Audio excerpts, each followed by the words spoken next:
All right, guys, welcome back to Remotely Wasted. This is our college football episode. We're post conference championship, post college football playoff rankings coming out. This is probably going to be like a profanity laced episode. So if you don't like that, I would probably just click out of the video. I get it if you're not into that, but with what we're dealing with today, you're probably going to hear quite a bit of it, especially It's gonna with be a Jaden being a Florida State fan. little bit more than normal. I know sometimes, especially me, I'll be just letting them fly, but boy, oh boy. Yeah. Normally, we have kind of a structure to our episodes, which will continue this week, but I feel like it'd almost be inappropriate for us to start the episode without addressing what happened this weekend with the rankings and what came out. So I'm a little drunk right now, but when I was sober, I wrote down a few words I wanted to say about how I feel about what transpired with the committee and everything. So I'll backtrack a little bit and it'll kind of come around full circle. So I want to start by saying like college football is my favorite sport. And there's like a lot of things that make college football really meaningful to me. Big thing is like the environments. Like I could be at an OU game and I could be on one side of the crowd yelling boomer, and then the whole other side of the crowd is screaming back sooner to us. You could turn on a Florida State game and you could hear the whole crowd just doing the war chant, going crazy. You could turn on a Penn State game and you got the whiteout crowd and that crowd just going nuts, and the opposing quarterback can't hear anything. Um, and then you also got your rivalries in college football, and like where the two teams really hate each other, like the players, the fans, the coaches, they just can't stand each other. Then you also have like these upsets where the fans will like storm the field and tear down the goalpost. Just like these things really make college football great to me. And not that that takes away from like professional sports, but you just don't get that level of passion in a professional sport, I feel like. Um, No, absolutely not.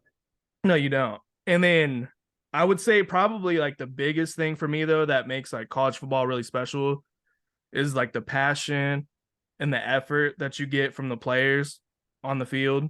You have guys that probably know, like, I'm probably not NFL talent, I'm probably not going to make it, but they still like give their all out on the field. And then you have the guys that are, they do have the NFL aspirations and they're going super hard so they could get, the highest pick they could possibly be drafted at. Um, and I think one of the best examples of like players giving a passionate performance is what Florida State's defense did on Saturday against Louisville. On their third string quarterback, this team showed resiliency in the face of adversity, and they secured an undefeated season and an ACC championship for their school. And that's what makes it extra disheartening as a college football fan that 13 people decided to leave Florida State out of the playoff based on an assumption, based on a what if. And that's kind of the society that we live in nowadays, where we can ignore the truth in favor of what we think the truth should be. And we're also kind of living in a society where doing the right thing no longer matters. It's all about the bottom line. ESPN would have lost an estimated 120 to 150 million dollars if they would have left an SEC team out of the playoffs. And I think it's really naive to think that ESPN has no influence on the committee's decision. Yeah, What the absolutely. committee did was an absolute disgrace to college football, and it is a spit in the face to everybody who loves college football. And during the unveiling, and it doesn't just stop there, during the unveiling of the college football playoff rankings, I found myself losing a lot of respect for a lot of people that are on ESPN.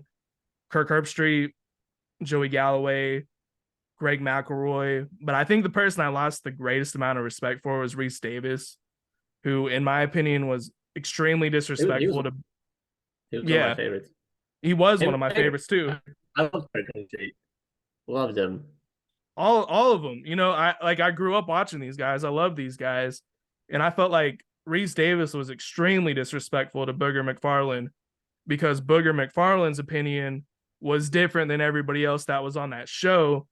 And I want to thank Booger McFarland for remaining to be a man of principle, despite the fact that it went against the interest of ESPN. Absolutely. And I don't want to take away from Alabama or Texas. They had great seasons and they deserve to be celebrated. And this isn't their fault. It's really the fault of the system. But there's just no way a Power Five champion that is undefeated with ranked wins deserves to be left out of the playoffs. That's what I had to say about the whole thing. Yeah, shit, that was pretty good. I don't think I could have said that any more eloquently. Um, yeah, like we was talking about earlier, it feels like a dream. I'm like almost at a loss for words. Like even today I was just like, it was like one of the first times I was able to get out of my house, like, and truly be alone since like that game. And I was just driving and like it just like hit me, and I was like, damn. Like I almost started crying just driving to work, or I didn't go to work, but I was driving to base across the street. Um, it's it's travesty. I don't even know, man. It's fucking ludicrous, is what it is. No, that's bullshit. It's fucking ludicrous. The committee needs to be disbanded, if not replaced entirely. All of them. I think There's they do people rotate like every year or something like that. good. Get rid of all of them. All of them. They got people on the committee with like no football ties, period. Which like I get, for a little bit of unbiased or unbiased, or however that word would be pronounced, or whatever the fuck that word would be. It's but like at that point, like those people seems like they would be, more easily swayed compared to somebody with some football knowledge and football background. You're like, wait a minute, that just doesn't make no sense. Yeah. Um, yeah, Booger McFarland, he did, gain a lot of respect in my book. I wasn't real big on him. I know he's been the point of a lot of memes, especially when he was, as a commentator for the NFL. I don't think he was a commentator. He was more so like a on the field commentator type dude. And and everybody was, always making fun of him because he was always just stating the most obvious shit. But it was like super funny. So like I get it, but whatever. Yeah, he went up quite a bit in my book. RG3 as well. Um, that man went crazy. I think Desmond Howard. I think he was the one that initially kind of blew the lid open on the SEC. Potentially costing ESPN like up to $150. I could be wrong, but I think he was like really the one that first shed light on that. Yeah. And it's been reported from multiple places now that they would have Which, lost a which lot of is which is money. kind of wild because at that point like Booger and RG3 and Desmond are kind of potentially putting their jobs on the line, like speaking out. I mean, it's not quite whistleblowing, but it kind of feels like it. Yeah, and that's why they've earned so much respect from me because they didn't just bow down to the money Yeah, just fall A in Reese line. Davis or Kirk Herbstreit. You can't tell me that Reese Davis, for as long as he's been covering college football, thinks that it's right to put a one loss like based on a what if, like we think Alabama is going to be better. That is not a basis to Would play put a better somebody game. in. Yeah, I think there's a lot more involved in just them thinking we wouldn't be competitive. I think there's that's just kind of like a very thin layer on the top, kind of hiding a whole lot of kind of bullshit underneath, and a lot of money, and a lot of things going on. Like you said, with Alabama not making it, potentially costing was it ESPN and ultimately Disney a lot of fucking money. Yeah. And Disney is not really the most honorable company in the world. And well, that's Uh, that's the thing about this is Disney is not hurting for this money. So no, it's like it's just like it's making. like well, it's like they're just trying to make a dollar into a dollar 10 cents. You know what I mean? Like where does it stop? Where can we just say that this amount of money is not worth doing the wrong thing? It doesn't stop. So there's that aspect. There's some rumors flying around that ESPN knew like what the rankings were going to be before they even came out. because the So you know helmets. how on yeah, on Kirk's show with the helmets. So normally he has like the I think the the four teams currently in the rankings helmets behind him. Our helmet's been up there every time we've been in the top four. And then like 10, 15 minutes before the rankings came out, us and Alabama switched. I mean, yeah, that could have been some guessing, maybe who knows, but it's all starting to kind of it all smells bad. Um, and what I don't get is like if that was going to be their decision, they probably knew it beforehand. They probably knew it before the championship game. Uh, we could have went out there and won by 1 point, 1 point, and everybody still would have been on this wagon of like they still undefeated. They still found the way to win. We're on our fucking third string quarterback for Christ's sake. Like find me one team in the country. You knock out both their starting quarterbacks. You put the third string quarterback in for his first start as a freshman, and then go out there and win a game. You can match up against Louisville too. Sure, whatever, make it even. I guarantee you, fucking Michigan don't win that game. Their game against Iowa was way closer than it should have been, and they barely won that game, contrary to the 20. And Yeah, then also on my Michigan tangent. So everybody's like, fucking praising Michigan. Oh, they're dominant. We had more yards, we had more total yards in the game against Louisville than Michigan did against Iowa. And Louisville might have a better defense than Iowa. They have a better offense, and we shut them the fuck down. So why yeah. why is our win valued less than Michigan's win? Like, oh, they shut them out. Okay, they have their fucking starting quarterback who was in the Heisman, running like 4 weeks ago, and he's been utter dog shit since then. Or I guess since Harbaugh was suspended his first game. So Michigan getting in over us doesn't make any fucking sense. If you're going off of look factor and how we played, so that one is kind of bizarre to me. Um, I also I can see some potential of I don't know, it would be the committee or the NCAA having a hand in this. Them thinking Bama has a potentially better chance of beating Michigan, so Michigan doesn't ultimately end up winning the whole thing, so they don't have to turn around and end up stripping Michigan Vacating. of the championship if they end up ultimately winning, and ultimately if all the allegations of them cheating comes out to play in the coming months. That one seems like it's holding some water in my opinion. I Yeah, Alabama might have a better chance to beat Michigan than us. They probably are the better team, all across. But they didn't win all their fucking games. Yeah, they beat the number one team, but they're not undefeated. Like, win your fucking games, and it doesn't matter. Don't I lose the mean, fucking Texans. that's the thing. We can all sit here and say, Alabama's the better team, but you can't base a decision like that based on what if like we think An this, opinion. because we already seen what happened, and what we've seen is Alabama has lost a game and Florida State has not. And I think that Florida State being two quarterbacks down should be something they're rewarded for, A not something they're bonus. punished for. And Absolutely. this is the only thing you can really compare is that Florida State did beat LSU by a larger margin than Alabama. That's the only common opponent. But It, I mean, we did have Jordan Travis at that point, so like that that argument's a little shaky, but yeah, and we did shut their offense down like a good bit. So yeah, that's more so on the defense, holding them to 24 points. Um,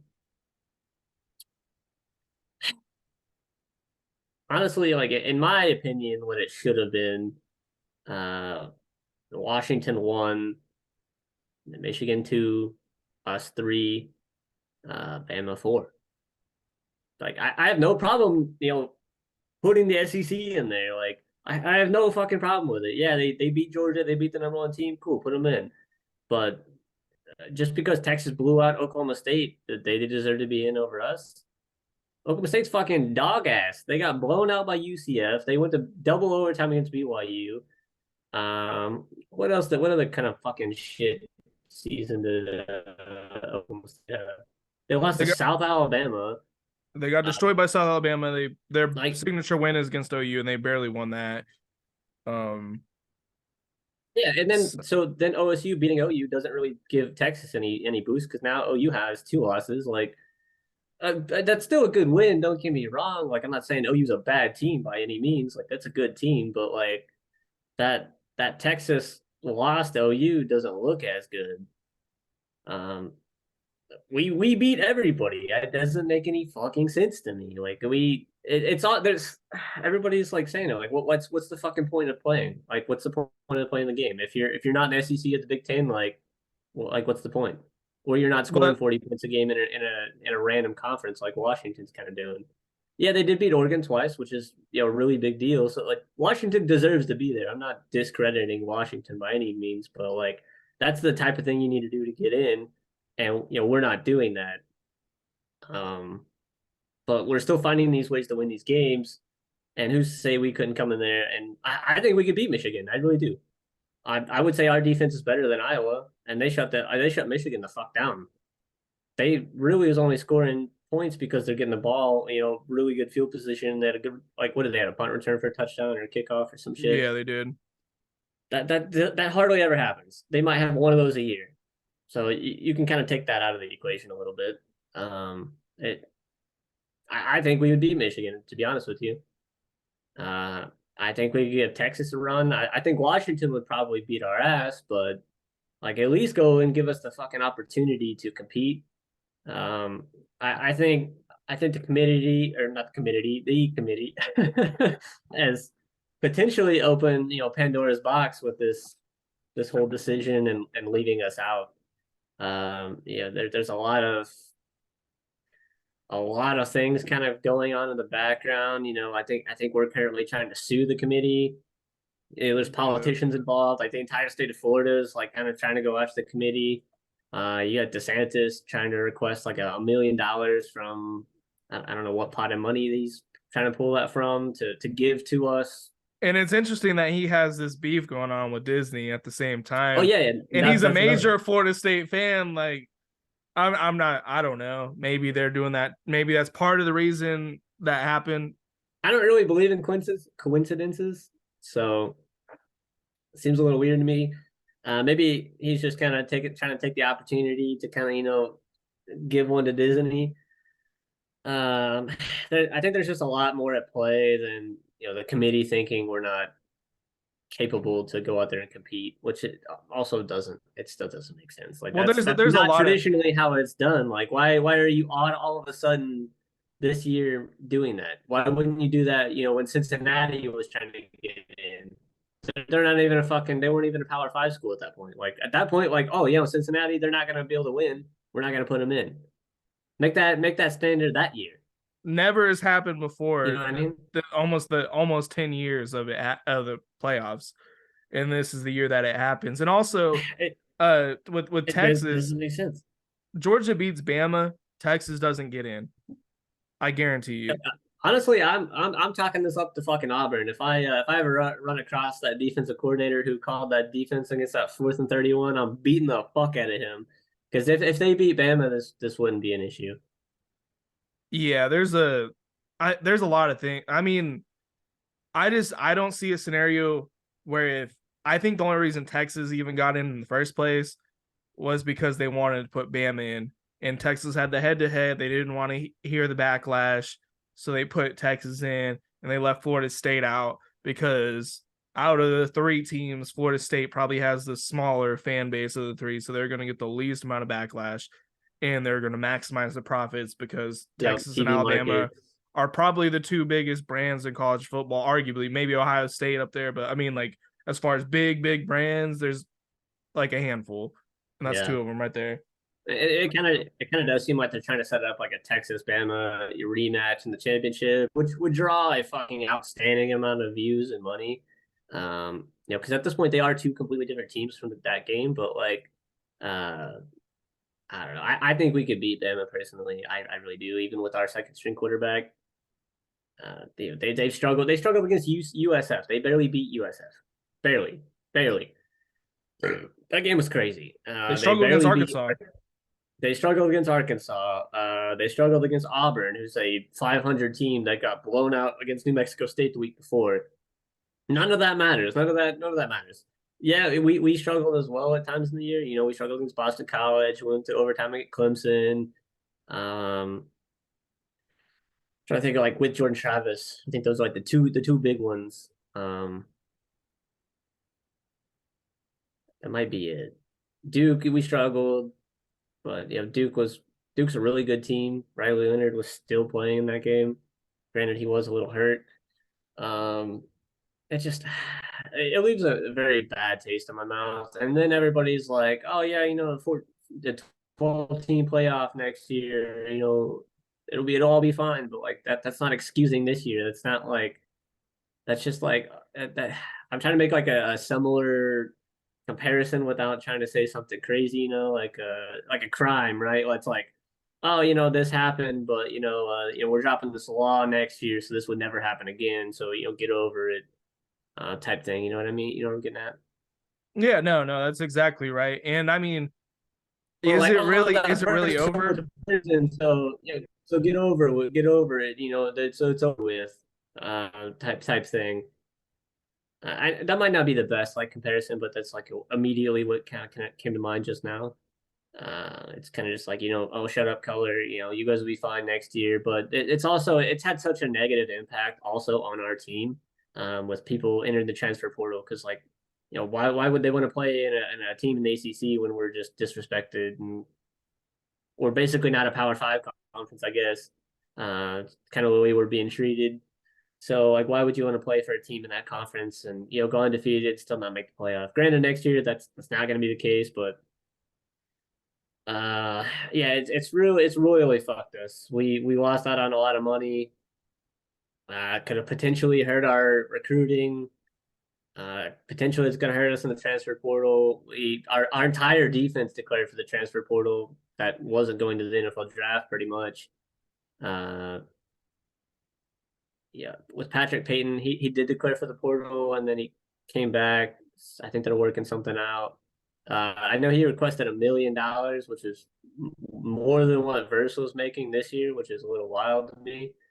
Um, Not to say he's not, you know, that good, but I'm potentially thinking he's kind of benefiting from you know, Verse being on that other end and drawing double teams, so he's getting more pressure. Yeah. So that could potentially come into play for you know how effective he was. So I was kind of you know under the impression like ah fuck it you know let him go like we can take that $1 million that he wants and potentially go you know get a couple of dudes to fill some spots that might also be turn out to be really good. But I'm hoping with him you know walking back and you know potentially staying, he can in turn you know convince the rest of the guys to stay because that was a uh, that was a phenomenal defense we had, and they absolutely smothered Louisville.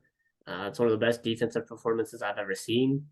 And you know, because of our defense, that's why I think we could have competed in the playoff. Yeah, we might not have won, but we would have made it competitive.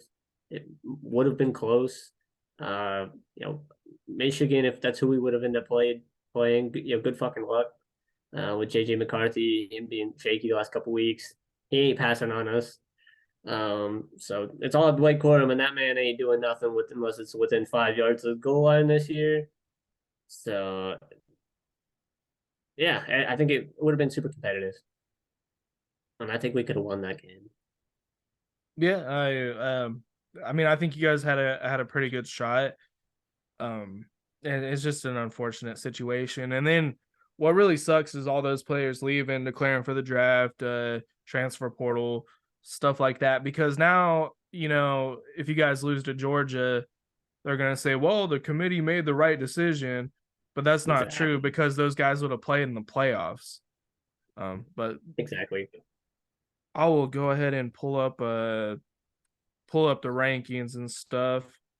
Since we've kind of gotten that out of the way, we've I'm sure we're not done talking about it. We'll keep circling back to it, I'm sure.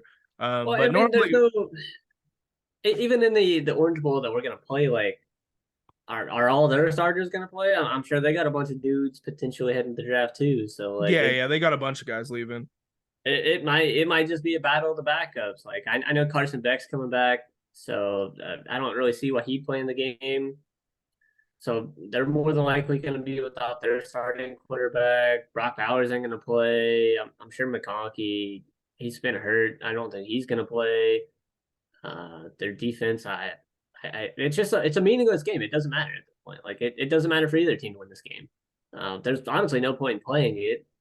Uh, I ultimately want them both to just show up and kind of just like hang out on the field for 4 quarters and just kind of fuck around, maybe do some flag football and stick the finger to the committee because Georgia shouldn't have got left out either. I know Alabama did beat them in that game, but like they're back-to-back defending national champions, and you lose one game, and now you're out. You drop what 6 spots, 5 spots. Uh, they could have easily been that 4 spot. Like, sorry, Bama, you shouldn't have lost to Texas. Get fucked. There's your SEC school right there. Um, so that could have been a thing, but yeah, I'm hoping we just kind of show up and neither of us actually even play, and we just kind of just hang out and make it the most boring game ever played.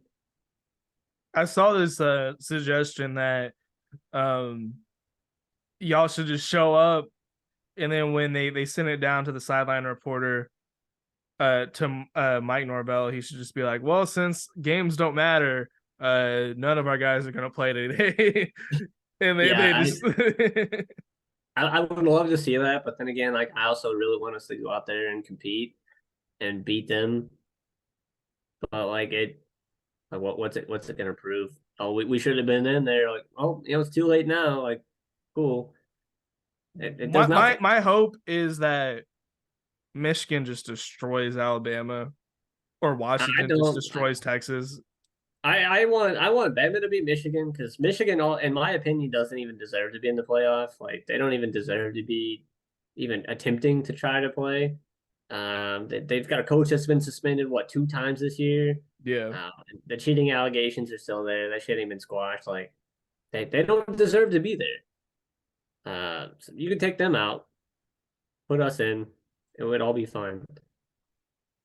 But yeah, I'm hoping Washington beats fucking Texas's ass into the ground so bad. And then I hope Alabama beats Michigan, and then I hope Washington blows Alabama the fuck out. But more than likely, I feel like the fix is in. Washington's gonna get hosed by the refs in some fashion. Texas is gonna win. I think Alabama dominates Michigan, and then it's gonna be Alabama Texas rematch, and then I can ultimately see Texas winning.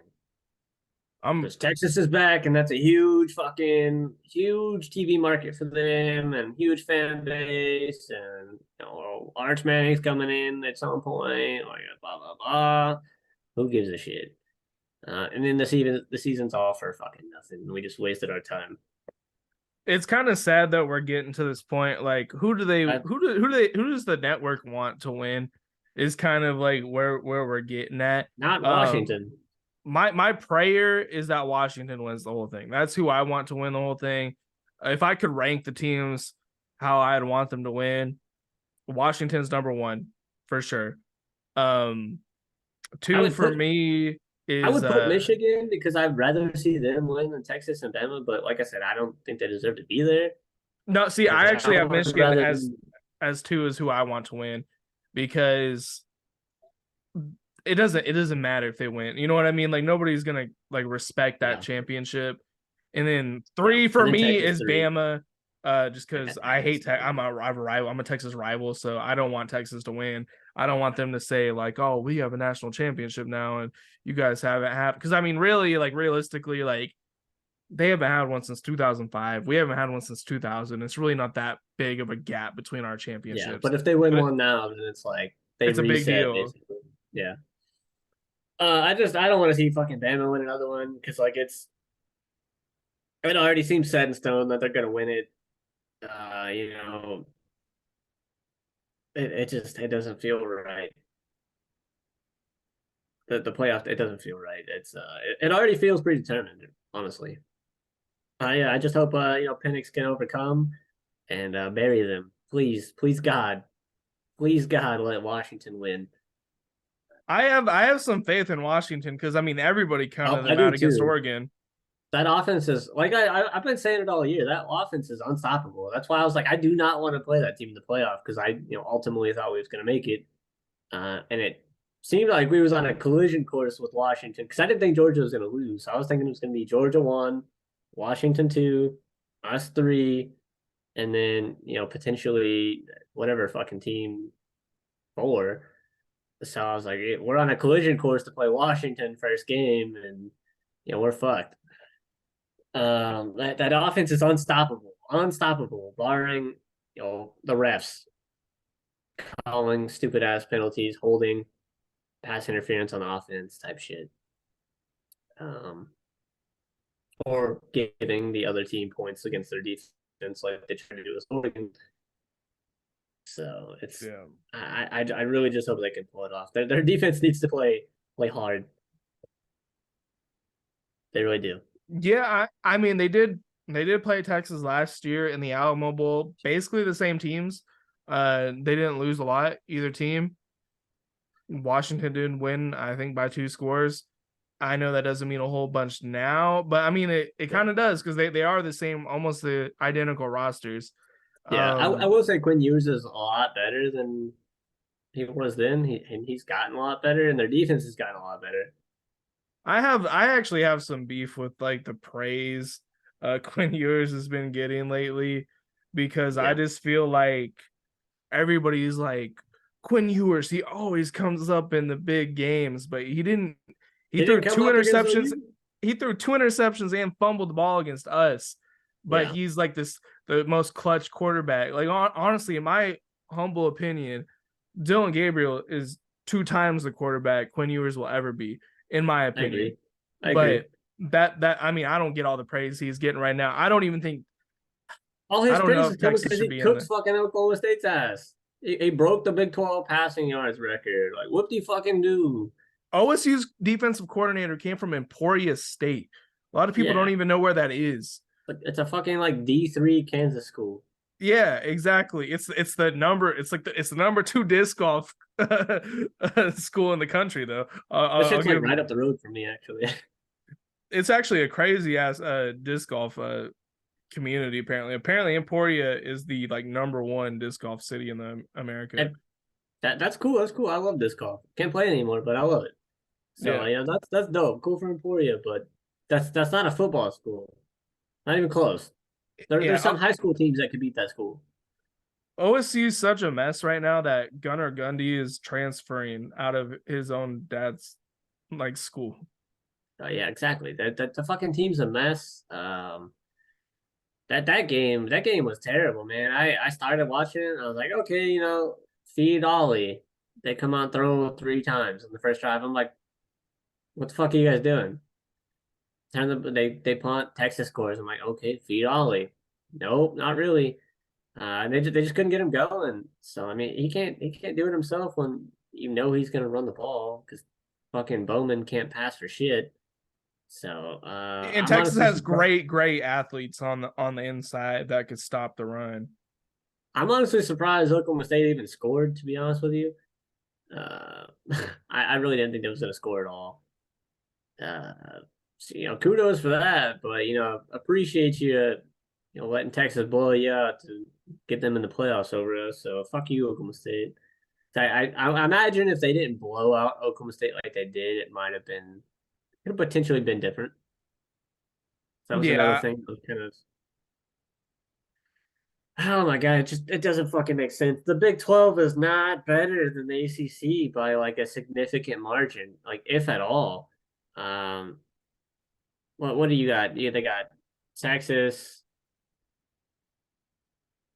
and Texas OU OU, and and Oklahoma State down there. then What fucking 24?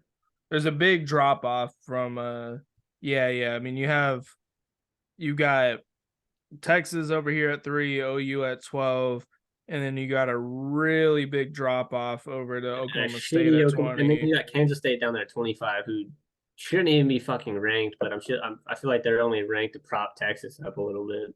Yeah, absolutely. Um, it's fuck, dude, I don't even know what to say, man. I'm fucking. I feel sick. It feels like a fucking fever dream. I feel like I'm gonna wake up and it's like Saturday again, and the selection committee is about to pick. Uh, it's exactly how it feels. This has been a absolutely shady week. Um, like I'm almost not even happy. Like we even went undefeated and won the conference championship. Like ultimately, that's what I was like. Okay, cool. I want to win the conference championship. That I'd be cool with that. I was imagining like I didn't think we was gonna ultimately win the national championship. I was like, it's a little beyond us, especially with Jordan Travis being out. I came to peace with us winning the ACC championship. But like at least put us in the fucking playoff to give us a chance. Like that, like almost made it worth like nothing. It was like it just leaves a bad taste in my mouth. And I'm like, why? Like what was the point? Like why do we No, play any games? Why do we play a single game? Why do we even have a team? Why do we even have a football team? What's no, the I think point? it hurts. I think it probably hurts worse because you guys were undefeated. Like, had you lost, you would have understood it at least. Actually, we should have lost LSU week 1 and we probably would have made it. Because Honestly, fuck, dude. Jesus Christ, man. We should have just lost LSU. Should have lost to them. it's on. I've never seen anything like it in the history of college football. A team get just completely screwed out of a shot at it, and I get the what if, but the what if is not the what is, That's not and fact. exactly that's not fact. That's That's not just a statistics. That's not math. That's that's a not what theory. happened. Yeah, it's theory. It's fucking. It's bullshit. Goddamn angel dust. Shit doesn't matter. It doesn't matter. Um, that alone is why I think the committee should just be disbanded entirely. They all need to go. I don't think we need to remove the committee entirely, like the committee structure, but all the people that were in that room need to be gone. I I know we mean, are we are trying to get. I don't remember who it is. I think it's some governor, not the governor. It's some. It might be the senator for Florida or something like that. They're trying to obtain basically everything from that meeting. All the why they made the decisions, all the voice recordings, every email that they've made, all the text messages, all of it. Um, I mean, it's not like an actual like subpoena or anything like that from a judge, but like I don't think they're going to provide it. But it's so I would. probably like a I can't remember what special committee type deal where they're Yeah, trying to get some access. I mean, eventually they could probably uh obtain some stuff, through court orders if they keep proceeding with it. We'll but at see. that point, like it's not going to do anything. They're not going to be able to change the decision. Well, I They're not mean, going to be what I like, think could happen is if Florida State does beat Georgia, and let's just say Michigan beats Alabama, I would say there's a good shot Florida State gets awarded an AP national championship, which isn't nothing to scoff at because until 1997, that's how the national champion was declared. So I yeah, mean, you guys would have at least a banner to hang. I don't fucking want that shit. Like, there's no that's it's not real. It's basically what UCF's been doing. What good everybody says about them. Everybody makes fun of them for that shit. No, I don't want that. Well, I think it's different because you It's guys a are a little it's Power a Five little different. school. It's a little different. I'm not And if you saying it's guys like, beat Georgia, like that's a two-time national champion that just had their records snapped. And then if Alabama loses, it's clear you guys got screwed at that point. oh, but it's not the true Georgia team. Their starters wouldn't be playing. I get, Our I starters wouldn't. yeah, I get, Like I said, but I would take the AP national championship. Like I would accept it. I mean, like I obviously you'd prefer the college football playoff national at, championship, and at that's this not. point, Go me ahead. personally, I don't want it. At this point, me personally, I don't speak for the players. They might be cool with that, but kind of knowing our fan base and like kind of knowing like the team we have built and the culture we've established, it's just kind of like a slap in the face almost. Like Yeah. why bother? Don't even bother. Just fuck us, right? See you next year because we're gonna fucking beat somebody's ass. I think we have Alabama next year. Maybe the year out. I know we have a home and home schedule with Alabama. I think 2024 and 5 or 5 and 6. So we'll get our get back. Yeah, and that's another thing I was gonna say. I forgot to write down, and like the thing I said at the beginning was, this is like a big problem with college football, and this is why I think college football is probably the most corrupt sport.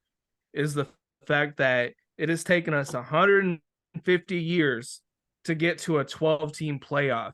Every other major league, including other college sports such as college basketball, have a structured playoff Tournament. system. And it took us 140 years just to get to 4 teams. And then now we're just now getting to 12. Before 1997, there wasn't even a BCS. The media would just vote, and that's why you'd see ties. That's why the last one before the BCS was Michigan and Nebraska tied for a national champion. Why is it like that? It's just so like the teams in power can basically buy themselves a championship. Oh, It's ridiculous, and hopefully the 12 team playoff does change things. it should. Hopefully it like what happened to Florida State never happens again, but still it should have never happened to Florida State, especially when the committee had already set the precedent from year 1 through 8 pretty much that This is how it's gonna be. we won't leave an undefeated Power 5 team out.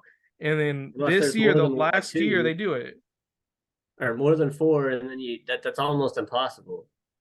It's ridiculous. I'm gonna take a quick bathroom break. If you want to keep touching on this, I'll be right back. Yeah. Um, Honestly, I think this is like the perfect time that they could do like maybe an interim 16 playoff. Um, you can give Michigan, Washington the bye, and then do like a if they wanted to do the Texas Georgia matchup and us Bama, cool. Or they could do like a random seed generator and select matchups that way. But then you run into the situation of running, Alabama, Georgia back to back potentially. Like, I mean, I think that's literally the one you don't want to see. But like Alabama, Texas in the playoff, like in this fictional 6 team, or I guess it would be four, and then rolling into the 2 teams at the bye, like would be cool. Um, that never will happen, but I think this is like the perfect time for that. I think the committee could be like, "Yo, let's run this." If they want to, save some face. Uh, I don't know why that if it's not being floated to them or to the NCAA, why that can't be a thing. I know maybe scheduling and potentially like venues could be coming into issue with that, but honestly, that seems like potentially the best course of action to kind of rectify this huge dilemma going on. I'm talking about like if they were to enact a interim 16 playoff this year to kind of rectify all these issues surrounding the controversy. So like I've seen the idea floated, run six. Sorry, Ohio State, you ain't in. Um, Better luck next year. They'd be the new Florida State in this picture. So they, I mean, obviously they'd be pissed too. They can even do 8, You can rock put the Oregon 8. in there and just like, okay, let's do it. Fuck it, whatever, cool. Sorry, Missouri. It is what it is. So it's 6-8, whatever you want to do. They'd give obviously Michigan, Washington a bye. Cool, whatever. And then if you run the six, it'd be Texas, Georgia, Bama, Florida State, or you do some sort of random seed generators for matchups. So, but then again, I don't think that's the best idea because you run into the potential of Alabama Georgia rematch back to back weeks, which is kind of like I know some people would like to see it, but like why? And you run into the potential Alabama Texas rematch, which a lot of people want to see, but like you want to see that the first game of the playoff. I don't know. So I think they run it. Michigan, Washington get the bye, Texas Georgia's play, Alabama Florida State play. Cool. Then you got your four right there. I don't know why that can't be a thing. I maybe venues, maybe there's not enough places that they could play. Obviously you could keep that Rose Bowl, Sugar Bowl semifinal saved. Cool, put that on ice. Set up 2 new venues. You could even do home and home. Like Fucking Texas gets a home game against Georgia, Bama a home game against Florida State. Cool, whatever. I think everybody would be cool. I mean, I think anybody would be cool with playing on the road just to prove their point. Like if you're really one of the best teams, you should be able to win on the road. Yeah, Florida State and Georgia, if they were to get in, but they had to go play on the road, fuck it, let's ride. Like at least we get a shot. At least we get a shot. So I don't know why that can't be a thing. I don't know if it's been floated to the committee. I don't know who would ultimately make that decision or be able to approve that, whether that be the NCAA or the committee. I genuinely have no idea. I don't know who approves shit like that, but it honestly makes sense to me, especially with all the controversy of Florida State and Georgia both being left out. Uh, it makes sense. It genuinely makes sense. And to be fair, this wasn't my idea. I didn't just come up with this on my own. I can't remember who I seen this. It was some. I think it was an ad. JJ Watt maybe. I can't remember, but Yeah, actually, no. it, JJ Watt, I think, was the person that tweeted that originally. Yeah, I think I saw him send out that tweet. it just makes sense. And honestly, this would be the perfect year to implement the 12. Like, look at those 12 teams right there. Like, I don't remember a year where I've ever seen it like completely just stacked like that with up to two losses. So like Michigan, Washington would get a bye. You have a Texas OU rematch. Game one. Sweet. Let's do it. Alabama Ole Miss rematch. Cool. Florida State, Penn State. That'd be fucking nuts. Two just dominant defenses going at it. There'd be no offense in that game. um, Georgia Missouri rematch, and then Ohio State Oregon. So there are some rematches. That's just how it's gonna be. Going forward, it's gonna happen. You're gonna have rematches. You might end up playing these teams three times. Like it could be like the Michigan Ohio State. You play them in season. Yeah,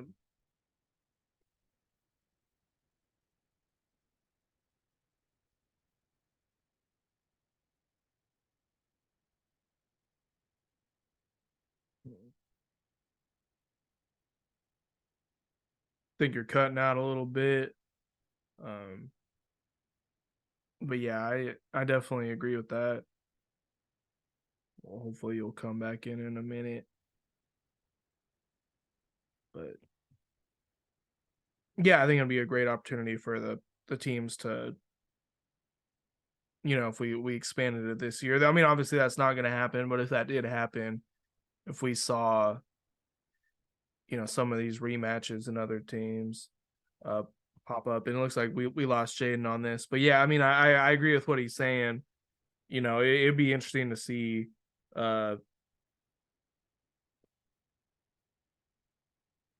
what would happen if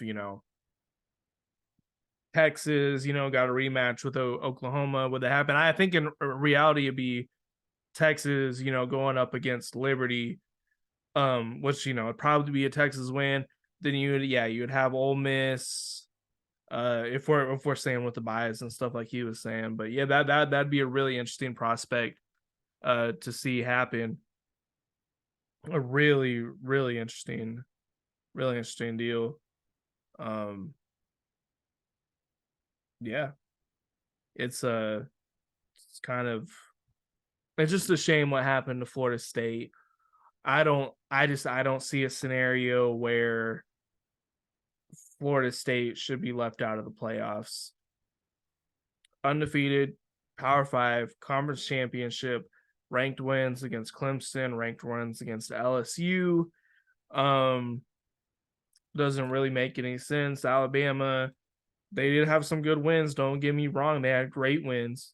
They had a loss to Texas though. You got a loss in the win loss column. How can you say that Florida State deserves to be left out after that?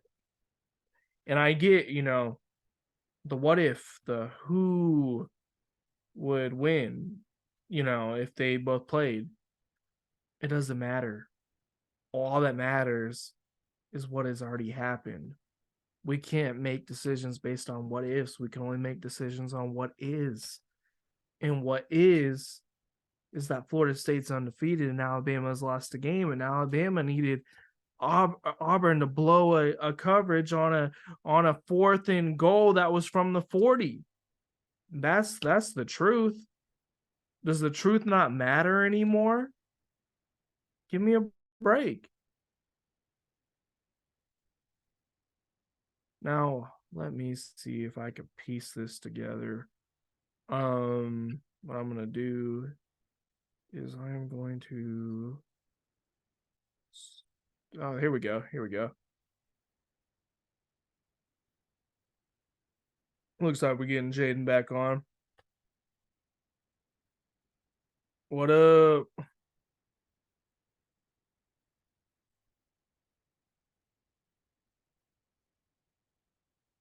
I can't quite hear you yet. Let me get everything settled real quick.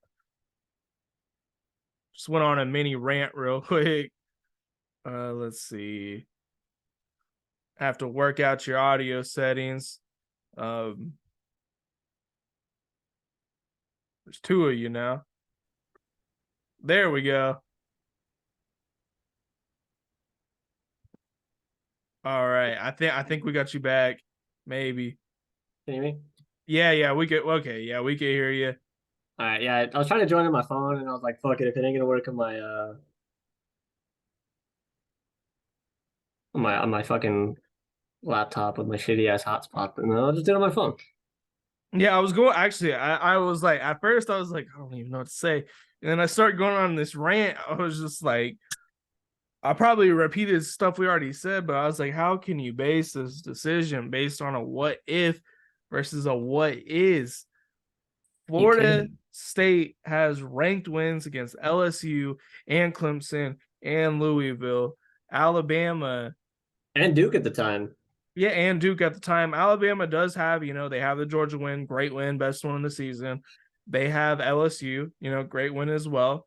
And Ole And they Miss. also have Ole Miss, and that's a good win. Don't get me wrong, but they did lose, and they also barely beat USF. They barely beat Auburn, and they barely beat Arkansas. So I don't It's understand kind of. how.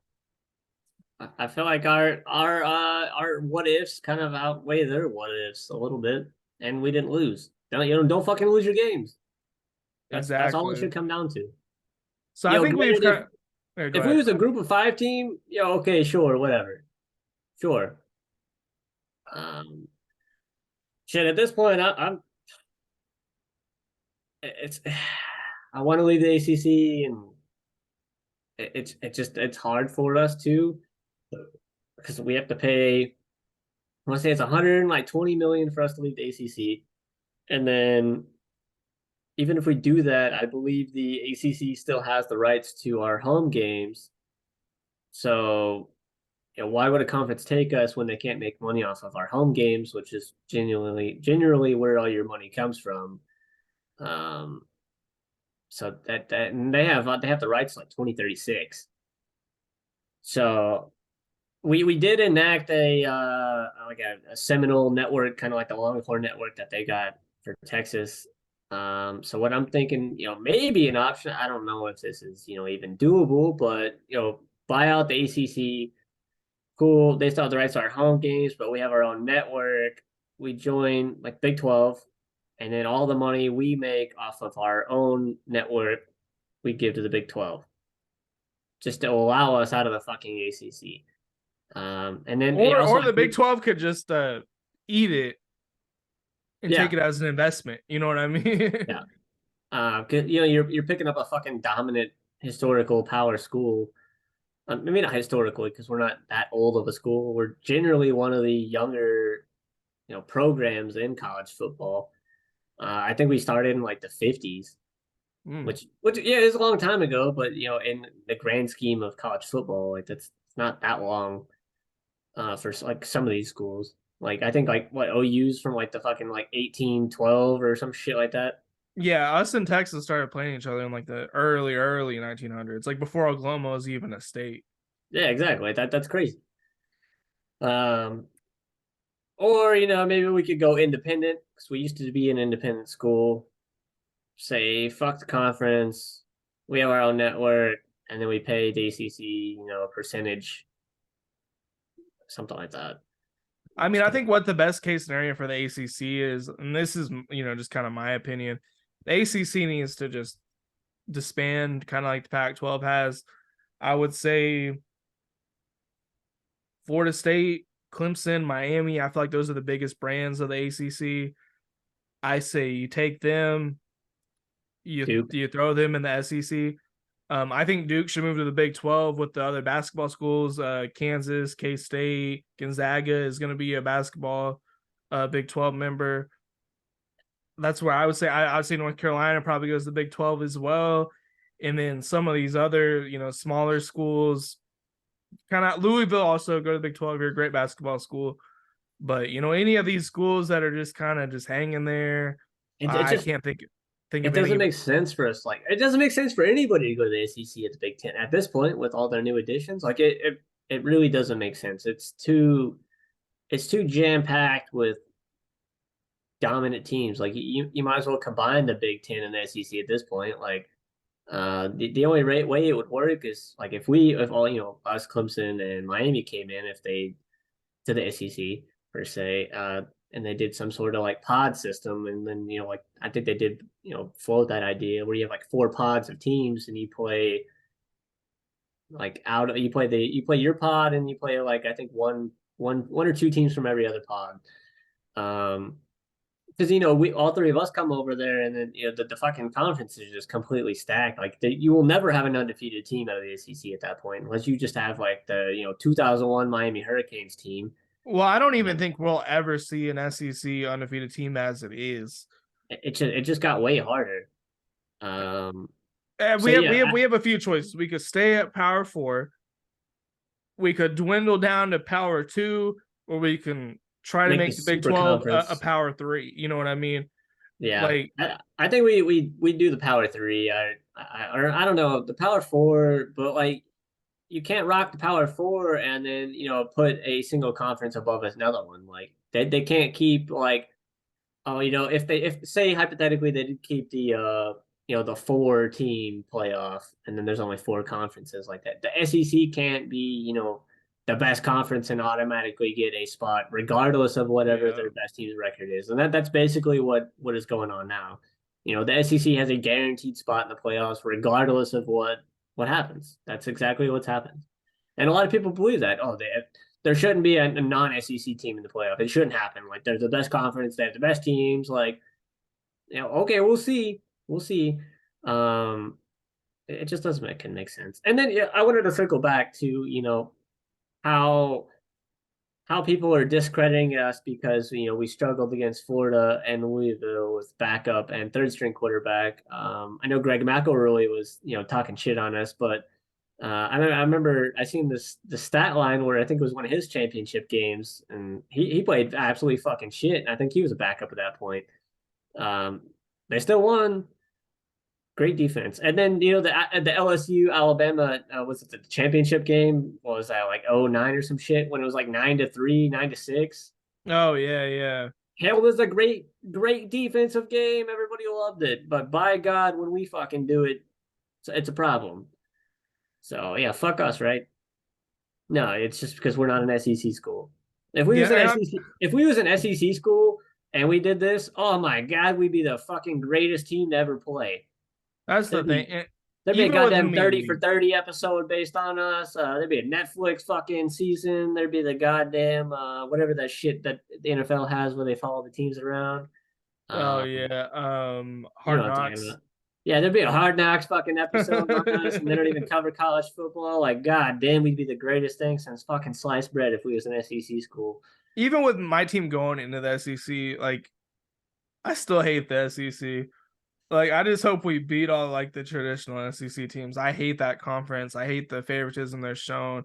The Big Ten, I hate them too, but they don't get quite the amount of favoritism because they're a Fox affiliated conference as They do opposed draw to more ESPN. viewership, which is interesting.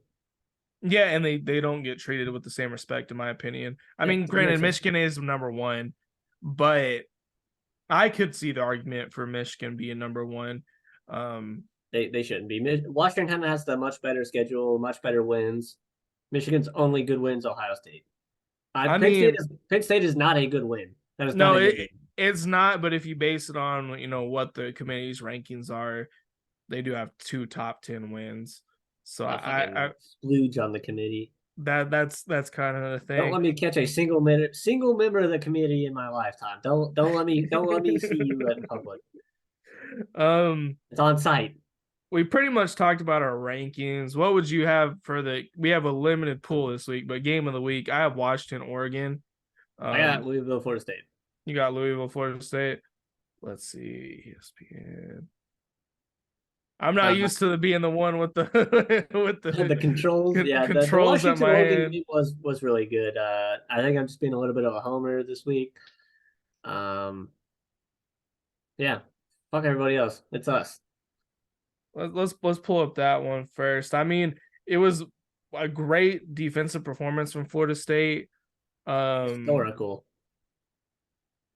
Louisville, they really couldn't do much at all. It was kind of interesting to because They I couldn't do honestly anything going the into that entire game, first half. I thought Louisville was going to give you guys some problems going into that game. And I mean, they did on defense, but they have a Yeah, great defense, so it was kind of to be expected. You can't insert a freshman quarterback that has thrown 4 passes his entire career and expect him to come out and just dog a top 14 defense. It it's not really feasible to expect that. And then they yeah. knew that was gonna more than likely be a problem. So, or not the problem. They knew that was going to be the case, so they just stacked the box, and it's like, okay, run the ball. We're a run first team traditionally, um, and it was working out for them. But we found the way to win. We switched to the Wildcat, put Toafili in at running back, Spencer That Feast. was a genius It was, move at that point in the game because Tuafili was running all over that team once they started implementing that. yeah, Yeah, my layout's a little different than like how yours normally is, but over here we can see the time of possession. Looks like you guys have the time of possession, more first downs, 0 turnovers, more total yards. So I just mean, barely. overall, Florida State had a better game. Which is crazy. They've a They're sixth all year close. they have a 6 year quarterback. 6th year. That man could not do shit. We was living in his ass, literally. Um, and it definitely didn't help. We had I think 5 drop passes from our wide receivers. Um, so that's not helping Brock Lynn's confidence at all. It's not getting him in rhythm. He was already just under pressure and he was trying, but I was seeing like when he was getting rushed, there was nothing open. There was nowhere for him to go with the ball. Um, I really wish that they just would have let him run the ball a little more. The one time he'd had a good run, it got called back for holding, and I think he ran for like 40 yards. Uh, so I get we're on a third string quarterback. We can't really afford for him to get hurt. But AJ Duffy would have been the fourth string at that point. He is transferring, so I don't really know what kind of game he would have even tried to have. But I think we still would have been fine. We could have put the fucking punter in at quarterback, and it probably would have been about the same. So I really wish they would have just let him keep some of them read option plays because you could tell if he'd have pulled some of those, the defensive ends were just biting so hard on the run. He could have got big gains a couple times. So Yeah, it's funny because I had Silas over here and we were watching that game, and I was telling him Jaden was telling me, just pull it. the previous game against Florida, y'all were doing the same Same thing where thing. you would just keep handing it off every time, but then you would see like a clear lane if the quarterback would have just kept it. It was Yep. really funny watching Brock Glenn though, because like I went on this rant. Like I don't remember what time it was in the game, but y'all would not let him throw it. And I was like, Brock Glenn has been practicing all year. He's on this team because he is good enough to throw the ball. And then like Facts. he throws the ball. It was like terrible. And I was like, all right, he's ass. I don't know. I'm not really chalking up his bad performance to him. I think he can be good. I hope he turns out to be good, but like you can't put that pressure on Yeah. a true freshman. Like I said, he's throwing 4 pass attempts, and that was against North Alabama. That was that game. That was Yeah. the only game he's ever played in, ever got snaps. So this is his first start in the ACC championship against a top 15 defense. It's you can't ask him to do that. And they did, and I mean he got 55 yards, so he didn't throw any interceptions. That was my thing. He didn't turn the ball over. That was huge. If he'd have turned the ball over, we probably would have lost. So I praise him for that. Um, he did take a really big hit that, in my opinion, should have been targeting. Uh, Yeah. And the but thing is, Brock Glenn was not going to be the starter in the playoffs. no, It's going to be Rodemaker. So he would have had a whole month of Rodemaker would have had a whole month of practices, way more than he's had all year with the first team. I think it was what they get like 4 practices a week, 5, maybe 5. So yeah, it's something like that. Yeah. he would have got probably I don't know if it's accurate, but maybe close to 20 practices with the first team players. Develop some chemistry with Coleman and Johnny Wilson. Maybe you get a little more comfortable with the playbook on some plays he might not be super comfortable with. It would have been a completely different offense.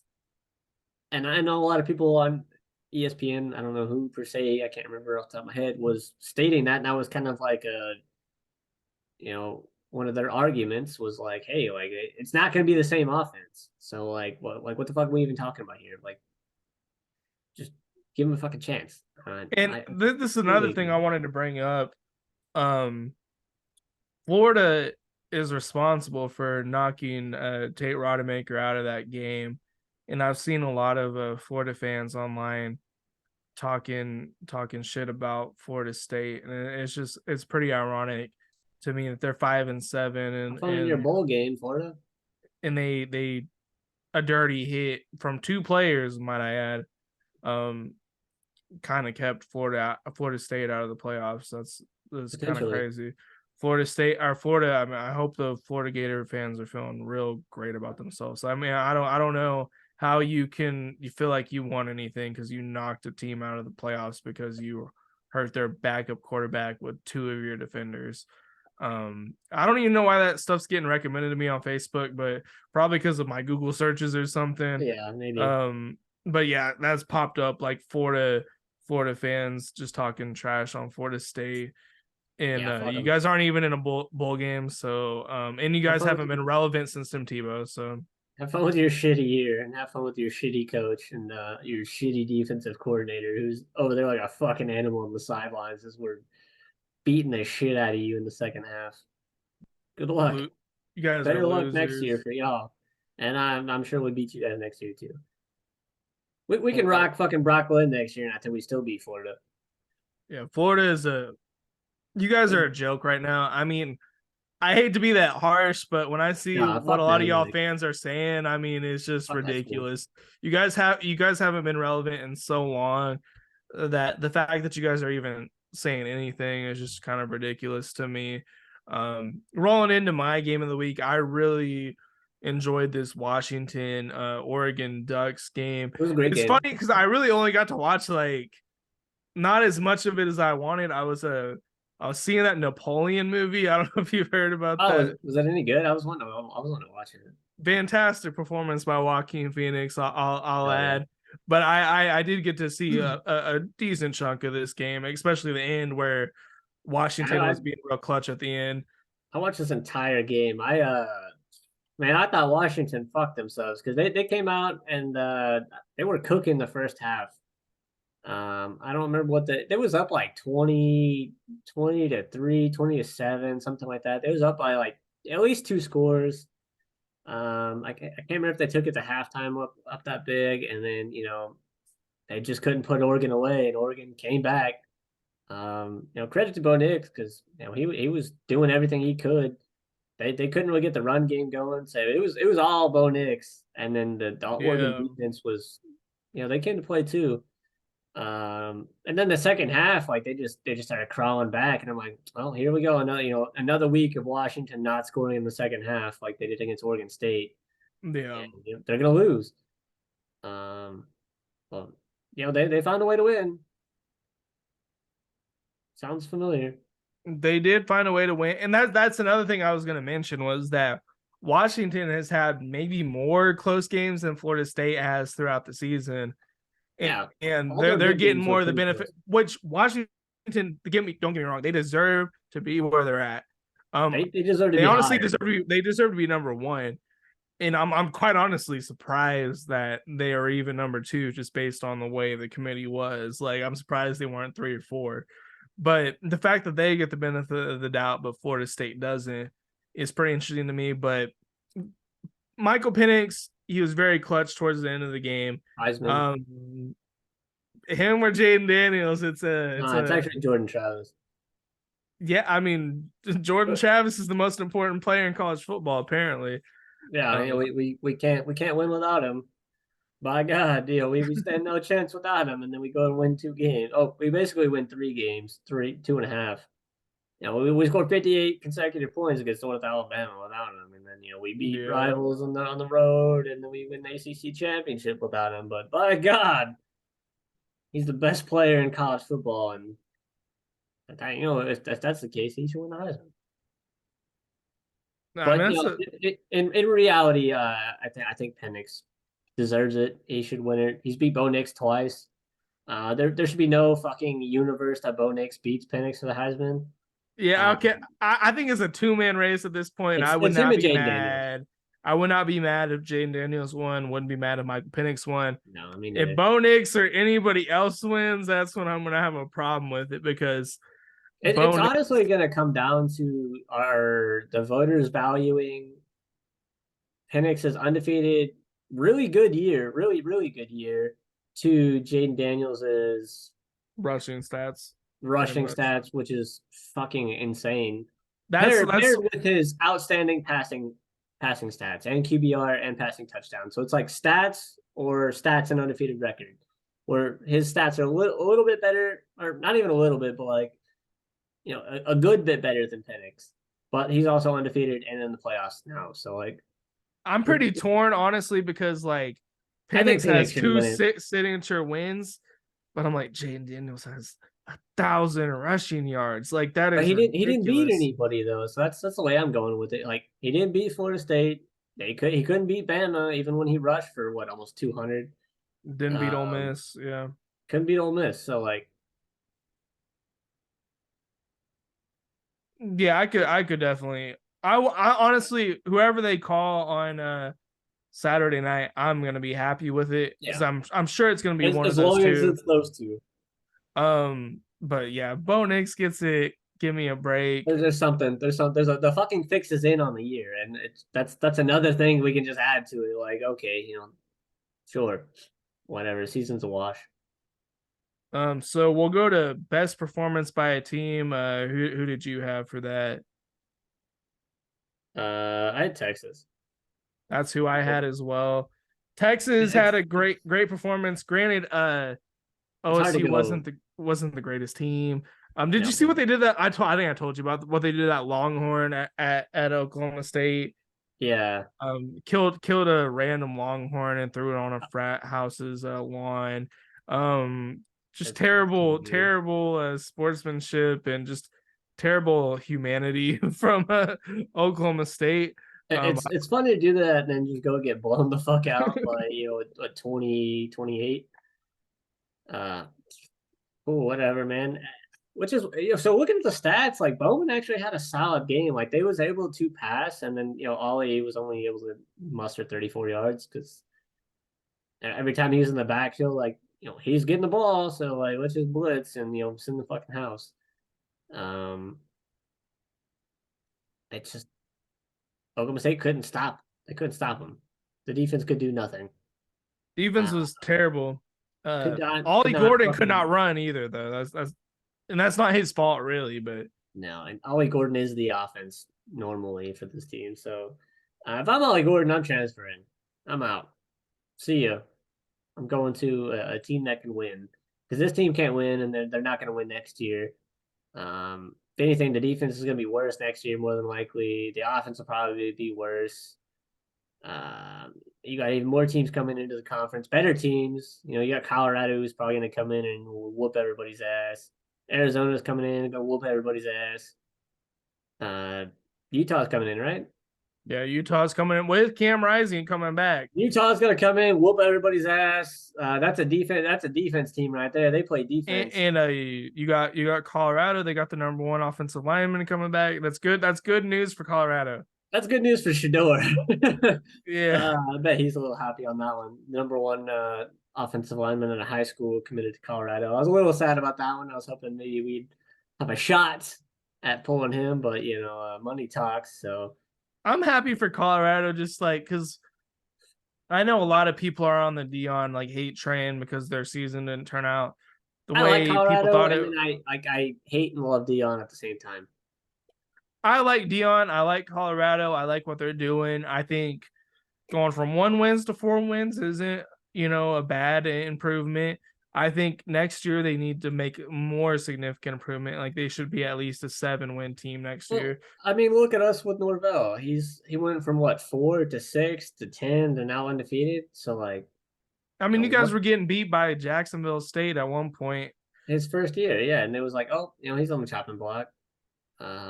So yeah, going from 1 to 4 is that's a big improvement. I'd be happy with it if I was a Colorado fan. I was all on the Colorado bandwagon. I was like, cool, it's fun. I'm still standing by that Colorado State might be the best game of the year. That That game was was such a fun electric. game. Um, whenever you like when you watch a football movie and there's like a crazy game in the movie and it's just like back and forth and it's like seasons on the line like that's how that game felt. It felt like a fucking movie. And I don't know many games I've watched that have had that same vibe. It was very cool. So me personally, that's one of my favorite games of the year. It's top three probably. Maybe the other two are Florida State games, but me being Yeah, a I mean, little outside of my own team, like that's yeah, probably my favorite game of the year. he was Uh, awesome. Red River Rivalry was my favorite. And I mean, there's probably like another like non like OU game that I'd have pretty high up there. I just can't think of any at the moment. But yeah, I mean, It was a good game. let's see. No, it wasn't a good game. This game was terrible. What am Yeah. I saying? It wasn't a good game. It was a good game Um, if you're a Texas fan. this was also my most disappointing performance of the. I'll just get these out of the way. My most disappointing performance Yep. by team, Oklahoma State. My most Yep. disappointing performance by player, Ollie Gordon. Um, and I get it's not Ollie Gordon's fault, but he only had 34 yards. He's a I had Heisman Jake Plummer candidate. from Louisville. That's fair as well. He didn't play very good at all. He was Um, good. this was just. I wish Oklahoma was in this game. Oh man, it would have fucking been completely different. It would have maybe been an overtime game. You know what I mean? Like Yeah, I'm not saying we would have won, but we would have had a great shot at it. y'all would have scored more points probably. Oh, absolutely. And we had a great quarterback. This is all BYU's fault. Actually, It's our fault, really, this is y'all's fault for too, losing to OSU. Yeah.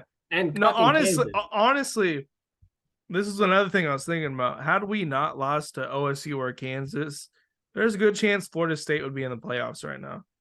A very, very good chance. And I think what would have happened ultimately if we would have beat Texas, we had one loss. I think Florida State and Alabama get in and we get left out. But because Texas is, a bigger brand than us, even though we're just a way better team, like historically, um, not right now, obviously. Shit, maybe I don't know. Put them on the But I field. mean, we did beat them this year. Come on.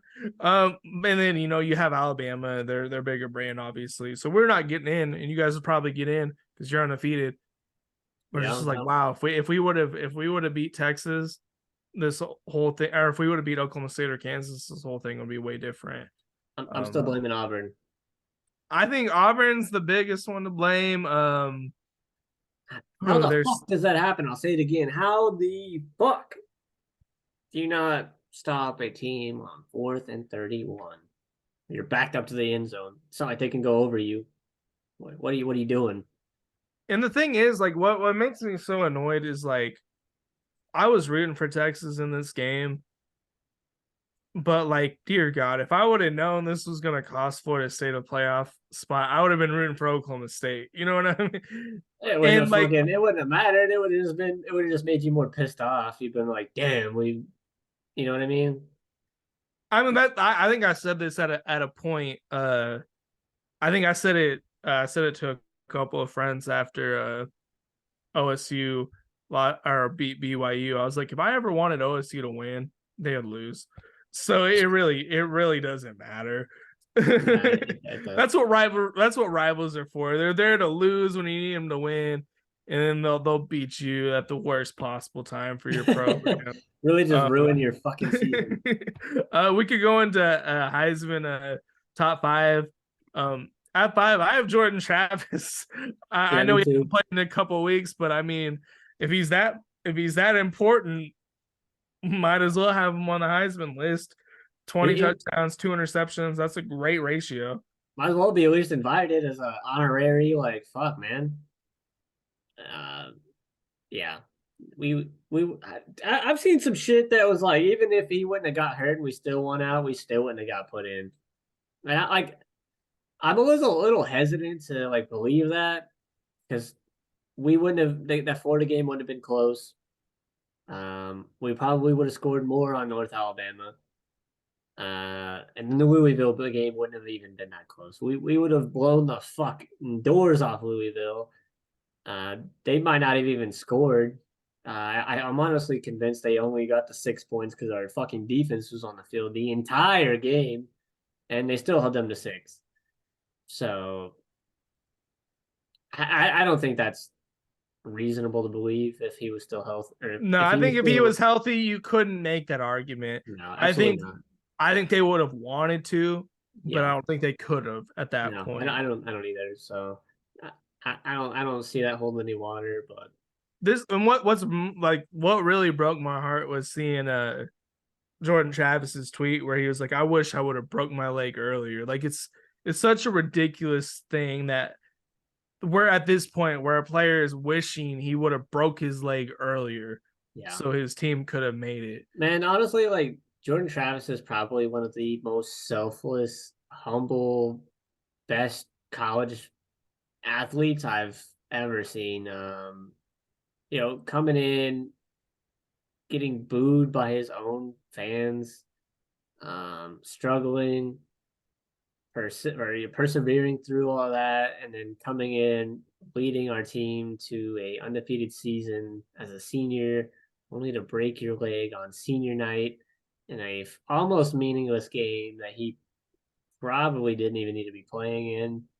I still blame the defense for that one. Granted, I've been hella critical of our defense for a long time this year. Um, I've kind of hopped on the Adam Fuller train a little bit. He is obviously proven our defense can play in the Louisville game, obviously, and then in Florida. But if we weren't down 13-0, he doesn't need to make that run. I don't think he breaks his leg. So, but yeah, Jordan Travis is a fucking fantastic human being.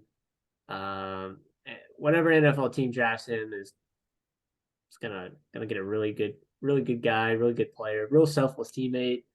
Gonna get a real big leader in the locker room.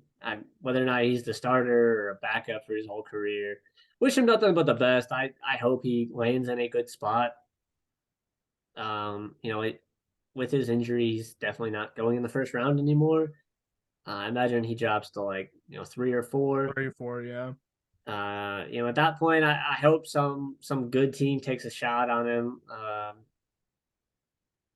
don't know. I really can't even think of like a very solid spot he could end up that would I think fuck he needs to be at a spot the 49ers would be cool. where he Uh, would sit for, a year or two. I hate to say it, but like the Cowboys, the Jets would be a good spot for him. Aaron Yeah, Rodgers only has got a couple years left in him, and yeah, they have a bright future. I think that's a great team going yeah. forward. Um, I'd love to see him in New England. I think we're gonna take somebody a lot higher than that. yeah. You guys need someone Um, that can start immediately. There's no guarantee he's even going to be, ready for the start of next season. yeah, I mean, I think we'll probably. It just depends. Like, does Drake May go before Caleb Williams? Does That's Caleb kind Williams of even go? well, he's not playing in the Holiday Bowl, which makes me think It's he's kind gonna of. go.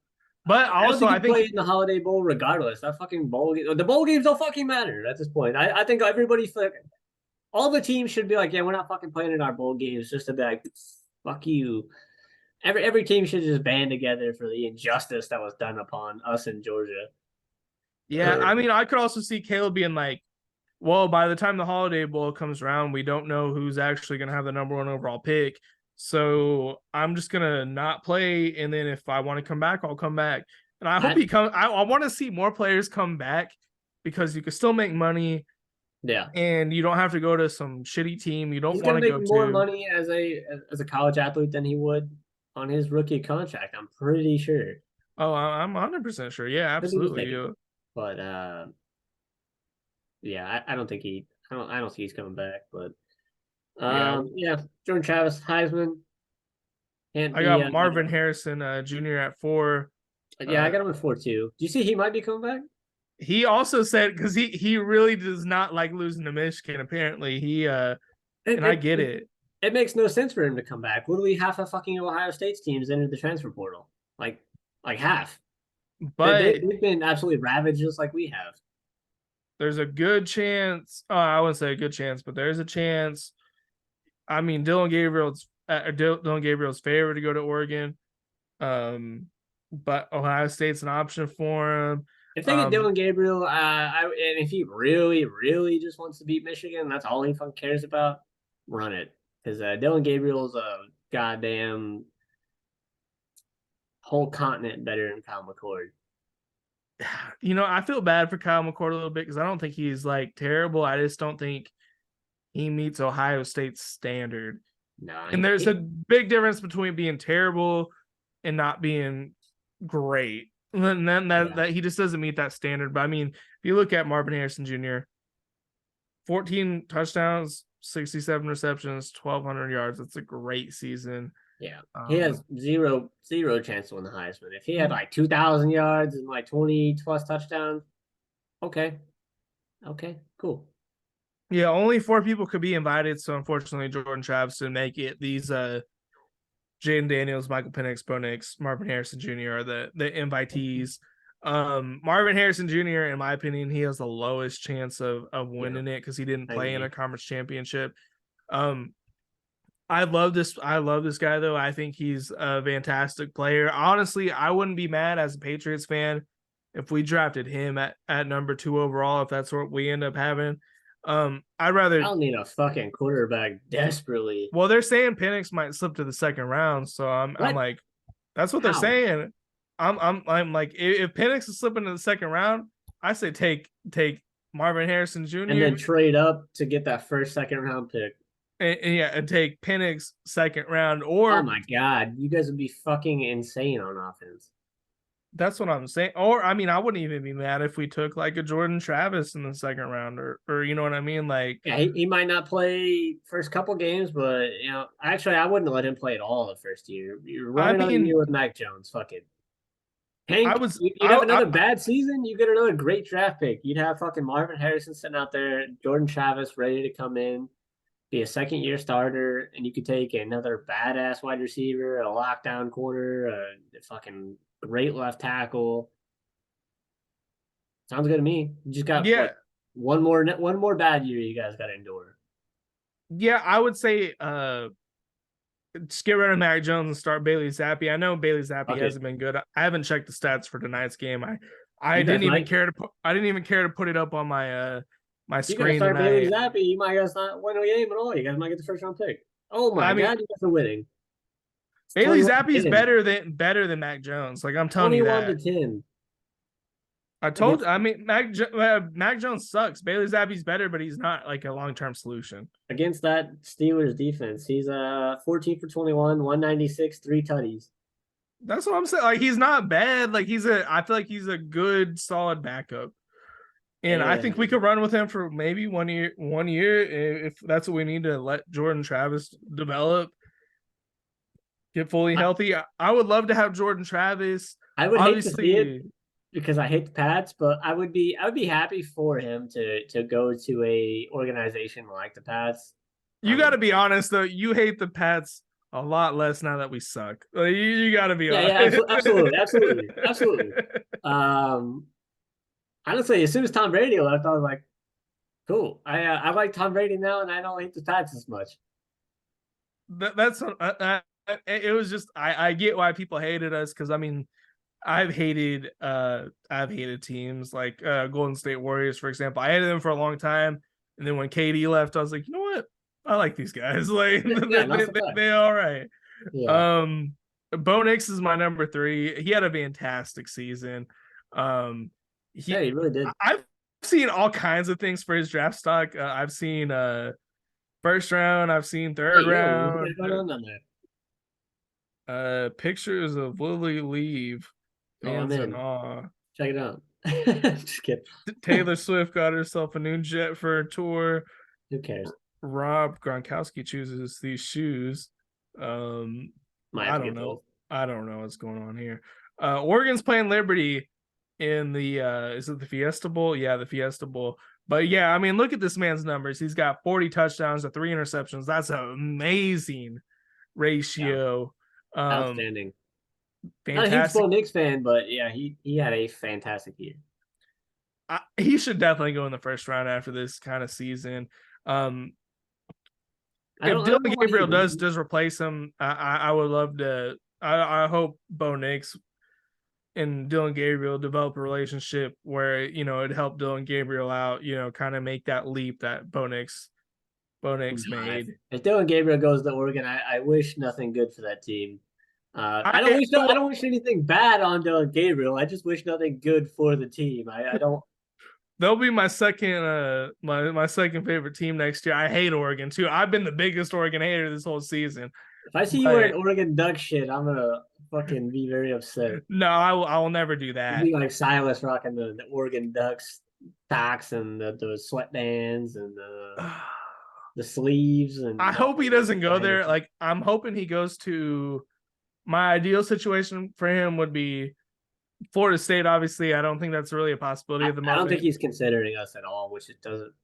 I don't know. We'd I be would I would love it if he went to Florida State. me too, man. Second would be probably Mississippi State. I'd love to see him in the Levy offense again. They did good the first time. He would fucking dominate at Florida State.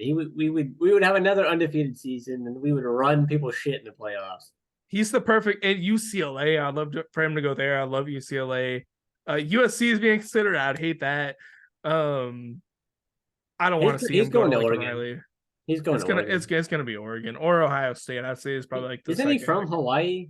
He's from Hawaii, which And that I heard like a slight Hawaii is consideration of basically Oregon Hawaii. for some fucking reason. Half the fucking Oregon teams from Hawaii. Uh, I don't really understand that connection, but cool. Good luck. Yeah.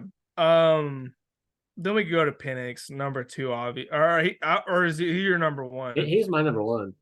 Okay. He's my number one. So what's your He's what undefeated. differentiates the two for you? He's undefeated, and he has better wins than everybody in college football. He does. He does. They have much better wins.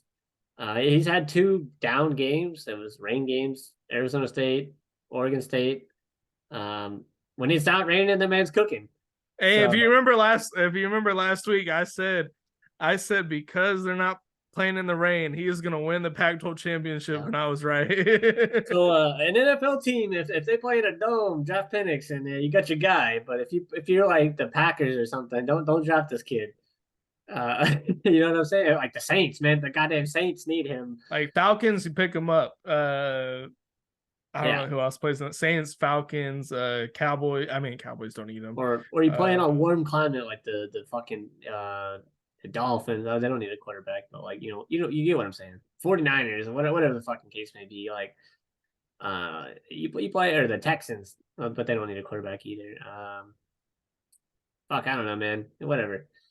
Yeah, I You mean, get what there's I'm not that saying. many teams that need a quarterback that play in a dome. Uh, Alabama's gonna draft him. but I would say, yeah, I would say Saints, Falcons, probably like the two obvious choices for him. Yeah, the Um, Bears don't draft him. but Don't do he's it. had a fantastic season. 33 touchdowns, 9 interceptions. That 9 interceptions kind of hurts him a little bit. But he's a gunslinger, though. He just lets that thing fly. He don't give a fuck. Uh, he's had I guess 1,300 yards against the AP top 25 teams. I didn't even mean to click on whatever I just clicked on. Oh, that's the matchup between them and Texas coming up.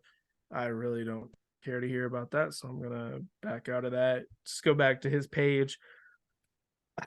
Yeah, I mean he's got 144 passer rating against top 25. I need to quit clicking on things apparently because it just keeps bringing me back to this fucking page. See, this is why I Um, drive. yeah, this is normally I'm not the one that pulls up the screens. 11 touchdowns versus AP top 25. Um, Scroll down a little bit. Keep going. Keep going. Click see all in recent games.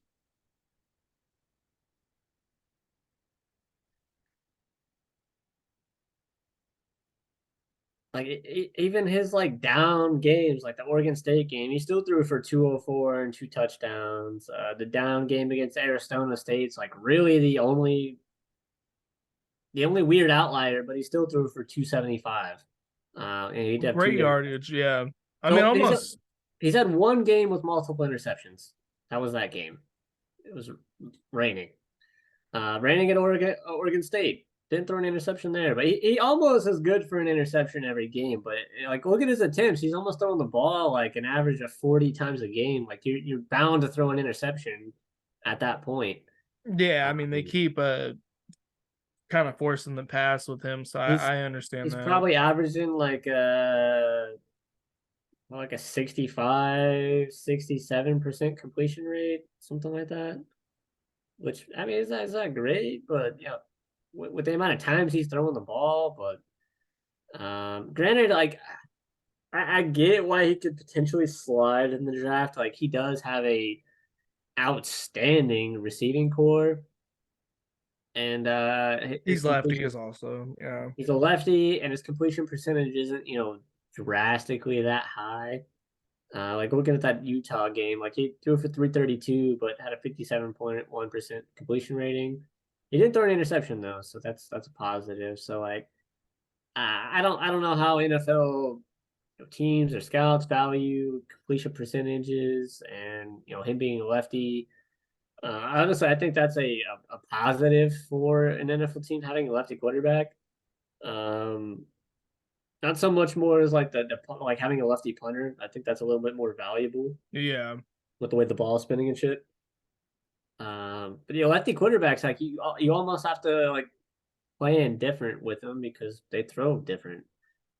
Uh, and he has a fucking cannon for an arm, and he Yeah. doesn't give a fuck. He just throws it. So if a team that gets him has a solid receiving core, I think he will be successful with a above average offensive line. But because he is a pocket passer, but if a team that has no O line and no receiving core drafts him, like the Panthers, for example, if they was like, yeah, we don't want Bryce Young, we're gonna take fucking Penix, he's not gonna have a good time. So that's my 2 cents. He needs to go somewhere with a established offense. Yeah, I would say that, or he just needs to kind of sit for a year. Yeah, I think Um, that might be the knock on him, and that might be why he doesn't go above like Caleb Williams. Because Caleb Williams is hella mobile, and he's ready to go. I feel like Caleb he's Williams, you ready to could throw go. him in, yeah. But And Penix is ready to go. Like I said, and it has to be a good offense. yeah. Um, Going to Jaden Daniels. I'll let you touch on him. I'm gonna step away for just a quick second. All right. Yeah, Jaden Daniels is a absolutely incredible player. He might be one of the most electric players since Lamar Jackson. What was that, like 2015, 2016? So we're approaching, I think, like 10 years. Not 10 years. Ain't no way Lamar Jackson's been in the league that long. No way. Maybe. Um, he is so versatile and he's so good. Every time I watch Jaden Daniels, I don't I'm like he's small. He's not that big, but he's 6'4", 210. I think he's taller than Penix, and I think he weighs more. He's incredibly fast, incredibly electric. I genuinely don't know like how he's gonna do in the NFL because he does run a lot.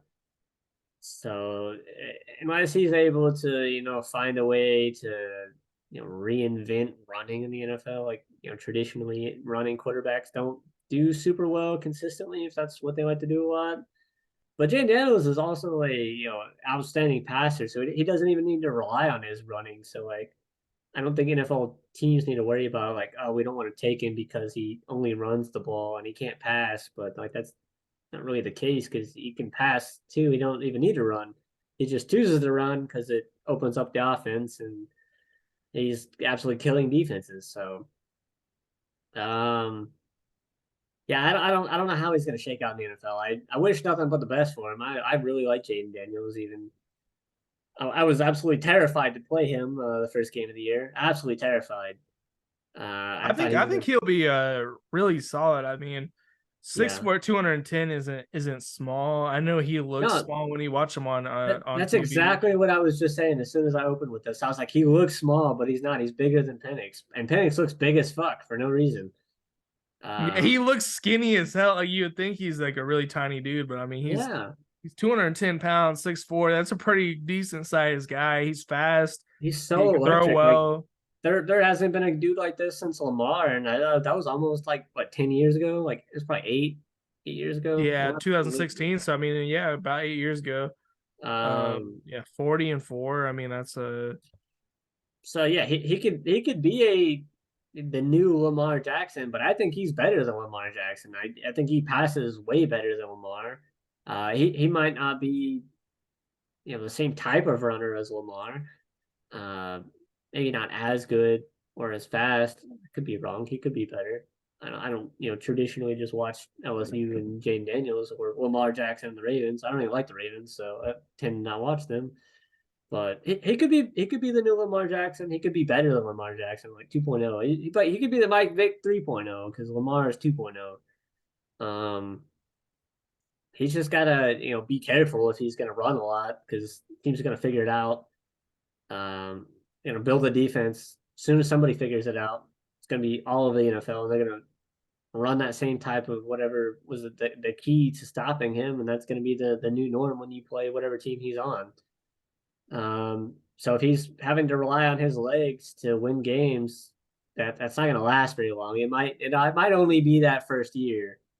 It's kind of what Lamar did when he came in that first year. He was like, okay, dude's fuck cooking us, and he still does from time to time, but actually, a good bit. But it's not like all his game. He's developed more as a decent passer. yeah. So he's gonna have to not rely on just his legs to win games. He's gonna have to throw the ball, and he obviously can. The man's got almost 4,000 passing yards. So best QBR in college football. More passing touchdowns than Penix. I think he's got more passing touchdowns than Nix. Yeah, he And does. then what he's got like probably what 10, at least 10 rushing touchdowns. Let's see what he's got on rushing. I think he has well over 1,000 yards. I know that for a fact. Oh yeah, I think he's got like almost 1,400 rushing yards. He has About yeah, almost 1,400. or almost 1,200, and he has 10 touchdowns. So he has 50 total touchdowns to That's three to insane. three interceptions. That's absolutely insane. Or was it two interceptions? No, it's three, I'm pretty sure. Four. But So he's got still 50 touchdowns to four interceptions is insane. absolutely insane. So like there is a very viable reason why Jaden Daniels should win the Heisman. Um, like these are kind of like once in a 10-year span type of players. Like it's been like 8 years since we had Lamar, and then before that it was Manziel or Tebow. But even then They didn't run like this. Yeah, I mean, Uh, you have Cam, who Cam, that was good, probably 6 years before Lamar. and then before that, it was like Michael Vick.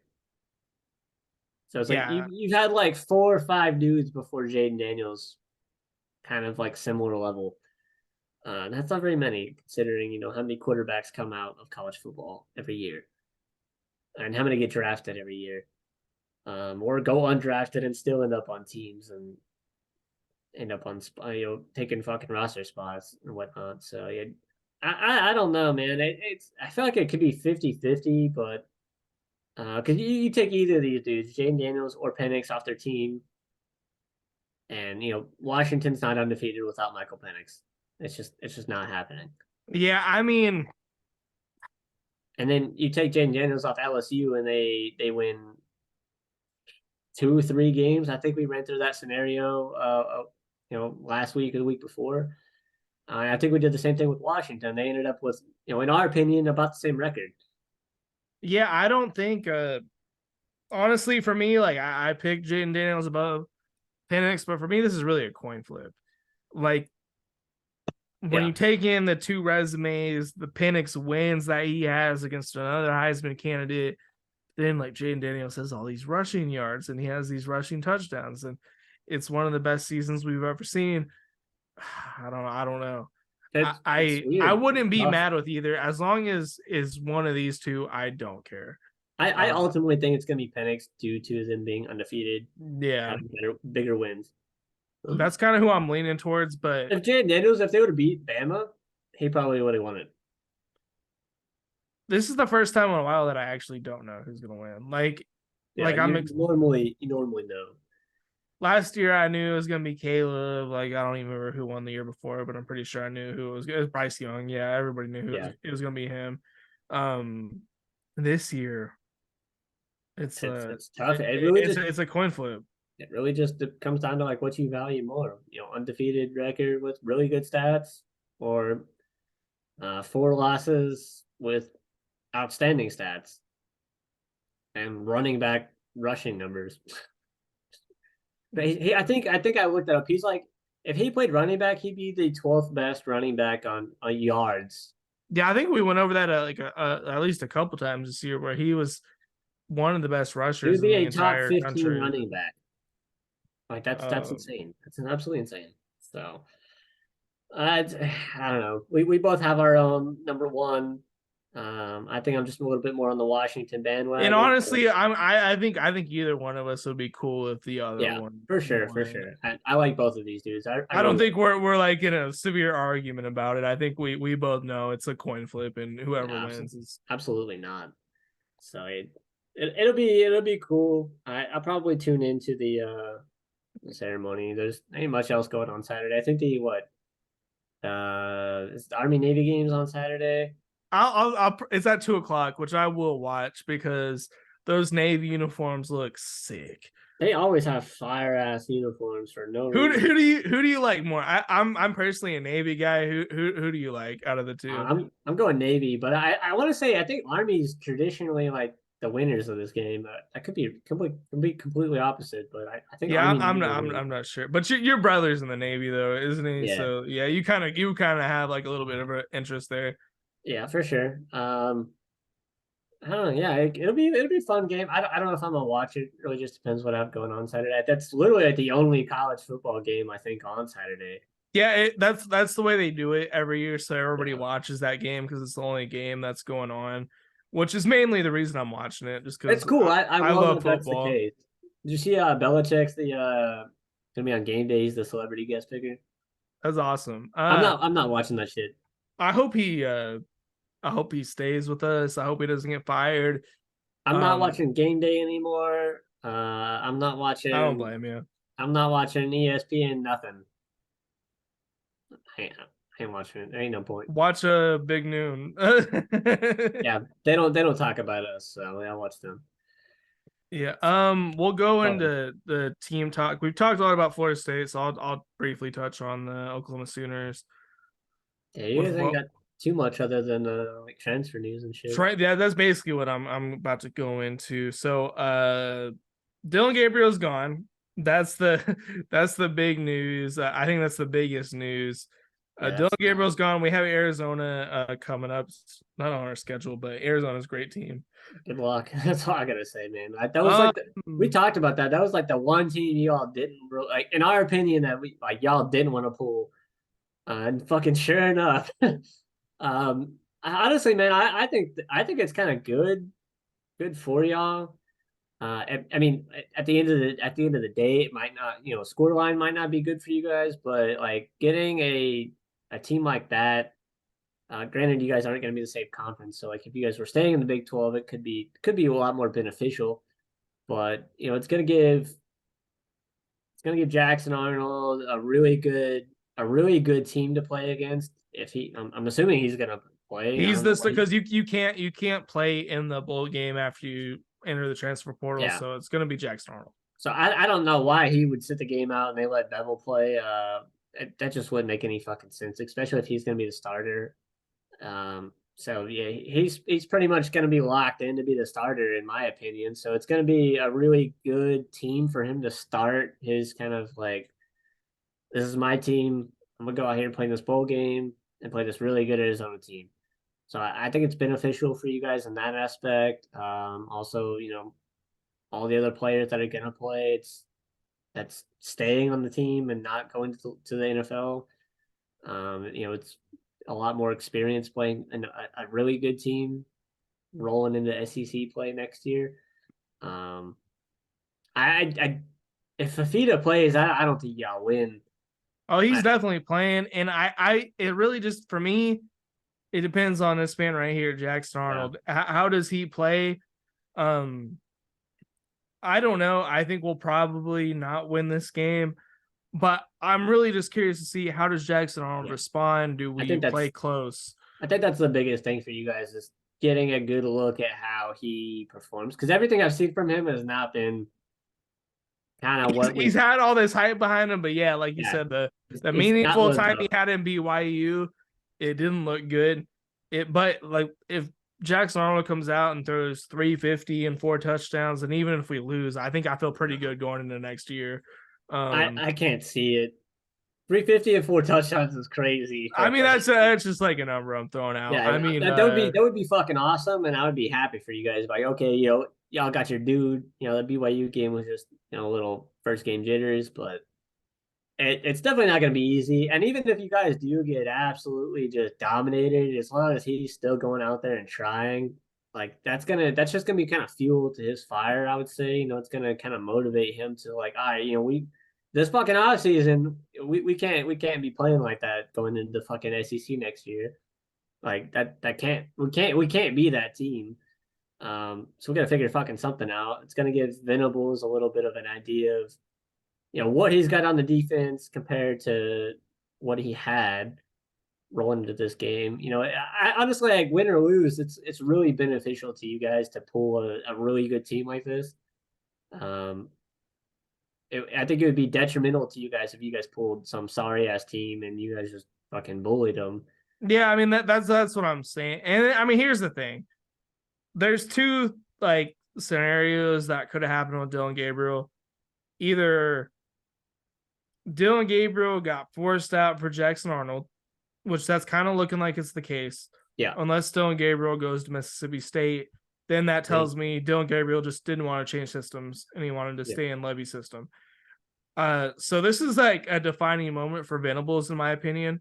Because if he fucked this up and Jackson Arnold isn't good, this was a major bad decision by Venables, and it makes me question him a little bit. And I've yeah, had his back the entire time since he started, which I won't be able to really make this conclusion until next year. yeah. Another thing that really worries me about this, Dylan Gabriel's gone. Last year we had Dylan Gabriel, he got hurt. We had Davis Bevel, and we got beat 49-0 by Texas. So now we have Jackson Arnold, General Booty. General Booty has not got a single snap Then you at got all. Switzer. Yeah, I don't even know who this guy is. This Switzer's grandson or something. I No, mean, Barry Switzer. yeah, I mean, is this his grandson? I don't know. Wait, is that his first name? Barry? Is it Barry Switzer? But yeah, Barry Switzer. Yeah, Yeah. I was like, did I get the all right the name? gray Oklahoma coaches names start with B. We got Bud, Barry, Bob. Bob, and Brent. Uh, Hey, that's I fuck with it. I like it. none of them start with L. And then here's another thing we got going on. Marcus Major is gone. Um, he did a solid, and then we also lost Tolly Walker, great running back. Yeah. Um, let's see, who else did we lose? DJ Graham, you might remember him. He plays both sides of the ball. He had that big interception against Nebraska, that like one Oh, handed. the crazy Yeah, one. Yeah, I do remember that. he never really like fizzled out, so I'm not too mad. Drake Stoops gone. That's a In big a loss. NFL, that's a huge loss. Um, Wagner's gone. Wagner's gone. Almost our whole line. Savion Bird's gone. That's tough. Tyler Guyton's NFL. Uh, Mature NFL. Um, I think this guy was like a 1 year rental. Basically, Rouse was a 1 year rental. And then going on the defensive end, we've lost Stutzman. And what's good about losing Stutzman though You guys have a lot of is fucking seniors on the defense. we do still have Kip Lewis, freshman, played phenomenal this year in his place. And we have Jared Kanek, sophomore, work in progress, but I assume he's going to be a great player. He's shown a lot of promise. And then we have McCullough over here, projected first round pick next year. And then Peyton Bowen, number one DB coming out of high school last year. Billy Bowman is the biggest question to me. Does he go to the NFL? Does If I'm he? him, Does I'm he going. That stay? man had a phenomenal year. If we keep Billy Bowman, I have a lot of faith in this defense. I think we just need to. We have honestly, even with losing Stutzman, we still have Kip Lewis and Jared Kanek and McCullough. We have a great linebacker core, but we need more depth. And then it's really just I want a backup quarterback. I don't know if General Booty is a good backup quarterback. Fuck now, everybody needs a goddamn backup quarterback after seeing what happened to us. But who wants to transfer to a place to be a backup quarterback? Is Exactly. especially Jackson Arnold's a freshman. Like You're not gonna be who? playing for 3 years, Like you're not gonna be potentially. able to play. So my hope is really like the Switzer guy or General Booty just turns out to be a decent backup quarterback. Because if Arnold goes down, we're gonna see another 49-0 type deal. Every game. It's a stressful situation for Oklahoma football. I ain't gonna lie. We did get the number, or we got like a top 10 offensive lineman transfer from Michigan State, which we really desperately needed. But overall, what I feel about OU, we have Jackson Arnold, potential to be great. Gavin Sawchuk really came alive the second half of the season. Great running back. Nick Anderson, he's going to be a superstar. Angelo Anthony was doing great before he tore his ACL. And then Farouk, he's good. Farouk's good. And then Jaden Gibson's a great deep threat. So I think our offense is pretty much set as long as we could fill up the O line and the transfer portal. And then the defense looks really good. We just need more depth. I project probably 8 to 9 wins next year. I don't Yeah. project a undefeated season. Maybe a playoff appearance if we could, upset Alabama Yeah, at like the end of the year. that second spot from the SEC potentially. One of the Yeah, Mount I Honor mean, spots. so basically, like, I know a lot of people have this assumption it's going to be like, you really need to be at rank 11 to get that at large bid because the 12 spot's going to go to the The group of Power five. Five spot. Yeah, the Unless group of they're like five. undefeated, they might move up a little higher. Yeah, then they might be higher than, the 12 spot might work for you. Um, we'll be fighting for that territory. Yeah. I don't know. Let me you can keep talking on them a little bit. Let me go pee real quick. Okay. Yeah. Pull up Florida State in a minute. But yeah, I mean, we're just in a really weird spot. It looks like we lost. I think we still have Caleb Hicks. I think we might have lost him. I don't know. We have no, we lost Dalen Smothers, and then we lost Tawi Walker. Then we lost Marcus Major. We just have too many cooks in the running back group. Jaleel Farouk, I think he's gonna be great. Freeman, I like the guy. He's from Oklahoma. I love an Oklahoma guy. He just really can't keep his hands on the ball during punt returns, so that makes me a little bit nervous. Drake Stoops, though, he's the biggest. He's the biggest loss. But when Petaway coming back, great receiver. Jaden Gibson, great. Jaleel Farouk, great. Angelo Anthony, great. Nick Anderson, great. I feel fantastic about our receiving core. Tight end, I know we have some guys coming in that I feel really good about. Yeah, overall, I mean, we're a loss. We're a win or two away from a playoff bid next year. Just depends on what we do in the transfer portal. So yeah, we'll pull up Florida State. Jaden will fill us in on what we have going on in their transfer portal, who they're losing, if this ever wants to pull up for me. Losing everybody. Nah, I've been on a little bit of a depression hiatus. I'm been trying to stay off fucking social media because everything I fucking see is losing this person, losing this person, losing this person, and I'm like, we ain't got nobody. So um, AJ Duffy left, is that correct? I'm pretty sure he's transferring. So we'll start with positives from what I've heard, what I know.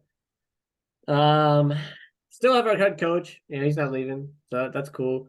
Adam Fuller, I think we just extended him for a 3-year deal. So D coordinator staying, which seems like a positive. I know I've been super overcritical of him and the defense, and I know I've wanted to get rid of him, but at this point, I don't really know who we get to replace him. That could be better. He's probably a top 6, 7 defensive coordinator in college football at this point, with kind of what we've seen of the collective of the year. Yeah. So I'm cool with that. Cool. Obviously, Jordan Travis is gone. Um, Unfortunate. I wish he could get some, like emergency extra year to play. But if that would have happened in the earlier portion of the year, he would have probably got that extension. But it was like the third game before the end of the year, so that's not going to be a thing. And then even if that was the case, who's to say he would even come back? So he's gone. So we're basically, it's down to Broccoli and Tate Rodemaker for next year.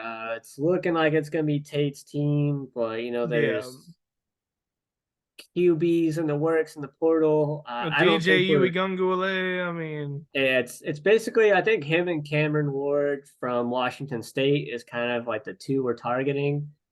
I'm really not even like 100% on which one I'd rather have. I really genuinely don't know. I think I think Cam, I'd be cool with either one of them, honestly. I would, and I think either of them would be better than Tate. From what I've seen from him, he's not the dude to take us to the promised land. If he's our starter next year, we're not going undefeated. Could be wrong, could be, but I don't see it. Maybe the coaching staff sees something different. We're just kind of being linked with some of these dudes on some gossip type things. But I would imagine Norvell's not gonna put his entire next season on Tate's shoulders because he recruited him, and then he's gonna be loyal. Like that man's got a job and he needs to win, and he's not gonna go down with Tate, which I wouldn't Yeah. either. So I really don't know which one we're going to get. I think DJ has been linked with us, Louisville, and I think Mississippi State, but Louisville got somebody else in the portal, I think from Texas Tech. So they might be out of the conversation. I don't know why you would get 2 quarterback transfers. That would make any sense. Yeah, and Mississippi State's obviously still making a push for Gabriel, which Yeah, and you would then assume that'd be their preference with Levy and Gabriel connection. So you would think like Florida State would be the favorite for DJ. my thing for DJ, like, why the fuck would you go to Mississippi State? Like, you gonna go there just to have a worse season than you did at Oregon State?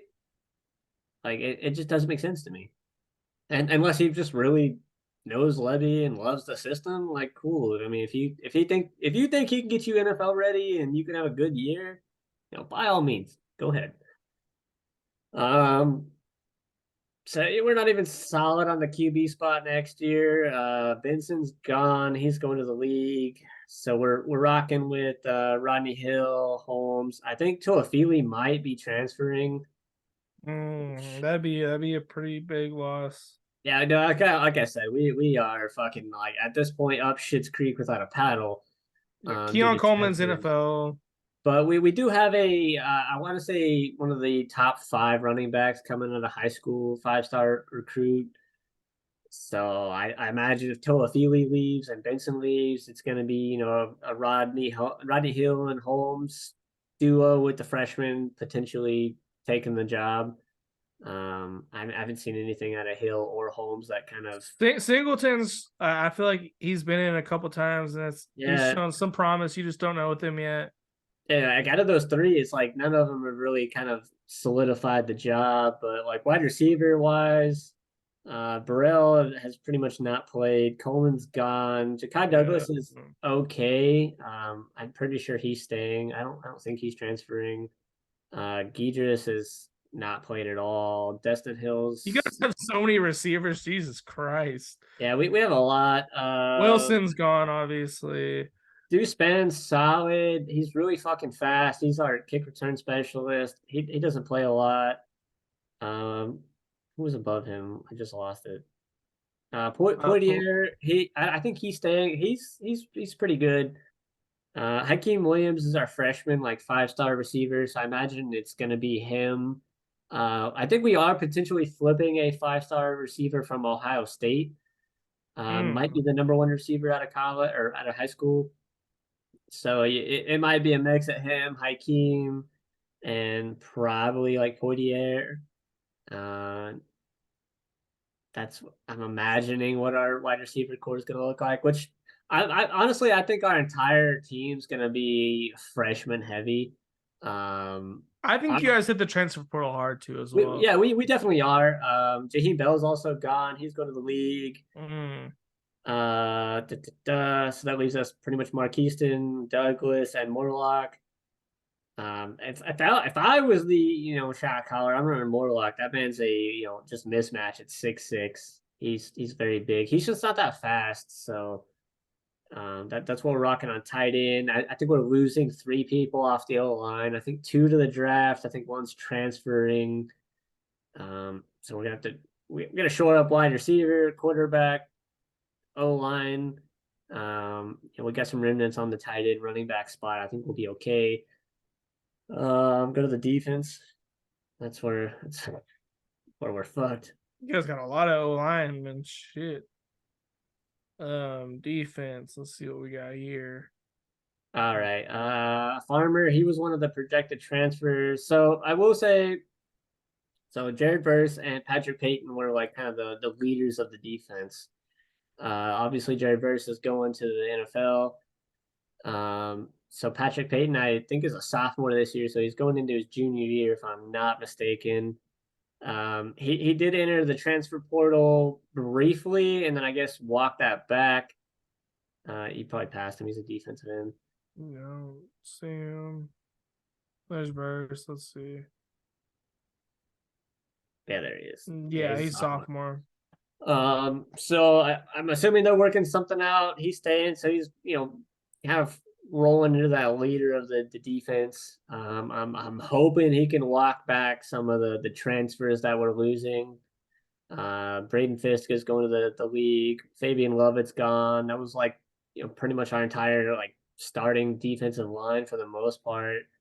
I want to say Daryl Jackson Jr. was in the transfer portal. Da, da, da. Hold on a little bit. Hayden Bethune entered the portal. Deloach entered the portal.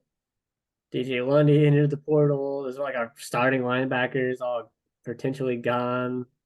Um, I think Finchel Cypress is staying, but I wish he'd leave. King Ben's going to the league.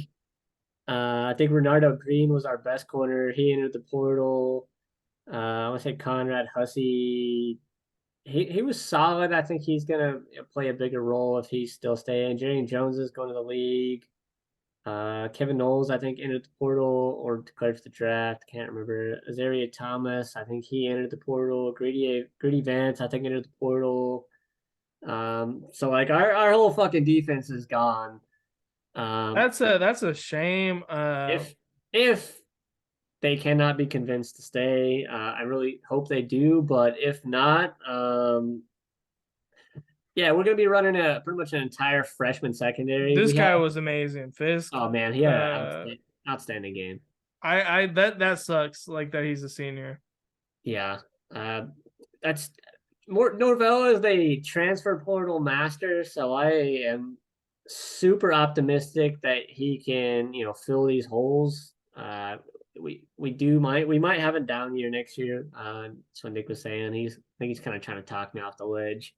Um, I'm fucking defeated at this point, but I mean, I think I don't we think have you guys are gonna the have that much of a down year because of the way we might Norvell have does. 2 to 3 losses, which Yeah, It's which that's is not a like huge fine. that's not a huge down year. So, but I think we at this point we have the number 3 draft class for high school, so that's good. Um, we're gonna have like basically an entire freshman secondary. I think we have 2 5-star safeties, and like 2 4-star cornerbacks, 4-star linebacker, 4-star D lineman. So them motherfuckers might have to play like day one if they're any good. So shit, man, we're gonna potentially completely like freshman, transfer defense outside of a few if Patrick Payton's not able to convince some dudes to stay. Yeah, I'm I pretty sure we're mean, losing our punter. Scroll down to special teams. I can't remember if our kicker's a senior or let's not. see what the special teams got going on. We have one of the top punters in the country. Place kickers. Yeah, Mastermind. I think he's going to the league, and then Fitzgerald. I'm not sure if he's declaring or not. He had a really good year this year, but last year he had a really bad year. So he might need to come back to kind of solidify his stock a little bit. I'm hoping he comes back because he did really well this year. But I mean, your Mastermind hope was would be with Norvell. Hopefully he's built the program up to where down year is a 3 to 4 loss year yeah for in sure. comparison to what the team was when he inherited it. Yeah, That's kind of what your hope is, and that's how I'm feeling about Venables. Like hopefully a 3 to 4 loss year that is yeah. a down year, and a good year is a 1 to no loss year. Um, Facts. but I mean I think Norvell's done a great job with the transfer portal since he's got in. Um, he just keeps bringing in guys and he finds them out of nowhere. Like who would have ever discovered Jared Verse? Like, And they all go straight to the league. so and what's crazy to me is that Jared Verse probably was going to go top 10 last year, and he bought into the culture and he stayed for another year. Yeah, and that fucking breaks my heart that what That he happened when got he he got happened. screwed over. Yeah, Yeah, and honestly, he probably hurt his draft stock a little bit this year, but I think he did kind of develop into a more complete player. So yeah, he might not go as high as he was going to go last year because his stats, aren't the same. But I think he's developed into a more complete, edge pass rusher. So yeah, I'm happy for him. I hope he goes to a good team. he's probably going to go to a better team with his draft stock, Yeah. dropping a little bit. And I think, a lot of GMs might look at that and say, look, this guy's a team player. Oh, facts. He puts the team first. Man, we could have Uh, lost so many people last year, and then they all just had to come back. So that could be said for a lot of people. Like Benson, probably. Oh, he's a junior this year, so he can have left. But um, maybe go scroll up. Is Benson a senior or is he a junior? I want to say I he think he's a is. senior. I think he might. Either way, I think he's leaving. Oh no, I've seen him. he's definitely gone. But I've seen him in a lot of mock drafts. I can't remember if he could have left last year or not. He is a junior. No, so he couldn't have left last year. Never mind. I think he definitely bumped his draft stock a little bit. not drastically. He did have a pretty good year, but yeah, man, it's gonna be tough sailing for us for a minute until we can kind of figure out what the fuck we got left from our team, from who's actually leaving, who's not leaving, who we're gonna get. Off the top of my head, I know we're pushing, for DJ or Cam. We're pushing for one of Pitt's defensive ends. We're pushing for one of Florida's defensive linemen. I think he's a sophomore. Um, we're pushing for that Ohio State flip. Yeah, at this point, that's really kind of all I've heard, coming in wise. We're kind of trying to shore up our 5-star recruits from high school. I know KJ Bolden's been there. Auburn's trying to flip him. The coaching staff took him out for dinner. So I don't know. It's gonna be interesting off season. It's gonna be a fucking brutal one for us. I know there's a couple teams in the same boat. OU, Ohio State lost like 20 of their players to the portal. A&M's right there with us. We'll see for the playoff teams once they're eliminated. What they got. I'm assuming Washington goes out first round. Half their team's gone. Um, we'll see what Georgia's shaking out with. Bama, I'm sure once they win or lose, we'll see a bit come out of them. Yeah. Um, I feel like Texas ain't gonna lose much. The They've motherfuckers are had a brainwashed. couple guys already enter the portal, just because they know like They're not gonna play. they're not gonna play and they're just moving on. So I mean, Yeah, I think for the most part, Texas is gonna stay the same. I have seen a they, lot of Arch Manning rumors with Quinn Ewers coming back. yeah, I've seen that too. I Uh, honestly I wouldn't pull him and expect him to start for you. That'd be terrible. He yeah, he I've needs seen to a transfer to a because you can't transfer that many fucking times and expect to. Wait, because you can transfer and then you have to play like a full year and then like can you transfer again like and then start the next year? there's a stipulations like if your coach leaves, you are granted an automatic transfer. Yeah. So he And can't there's a like few other transfer to a small circumstances. school and get some reps and then expect to transfer to a big school and start immediately. So like he's kind of like he's in a weird spot. I think his best bet is staying at Texas. It's just a risk because what if they decide Malik Murphy's the better guy after Quinn Ewers Exactly. leaves? Then Then he's he's just in wasted he's in 2 years. trouble. I've seen LSU rumored. I've seen Ohio State rumored for him. Those have been the big two. Those would I be expect him so to bad stay for at him. Texas, but I don't know. I would stay for another year. Get some more experience, get some more reps. If you get if there's word that you're gonna get beat out, just transfer. Go to a smaller school. Go to Ole Miss, Yeah, that'd be a Tennessee, something, perfect pick. and establish your game. So going forward, we have I'm trying to figure out how we get to the bowl games. Maybe it's this Bowl Mania tab. There's some interesting matchups. Oh, this is like make picks. Maybe this will just pull them all up there. That's all I'm Shit, we can doing. make our picks for win win $1 million. Everybody lock in on these picks. Leak you Make a your million. picks now.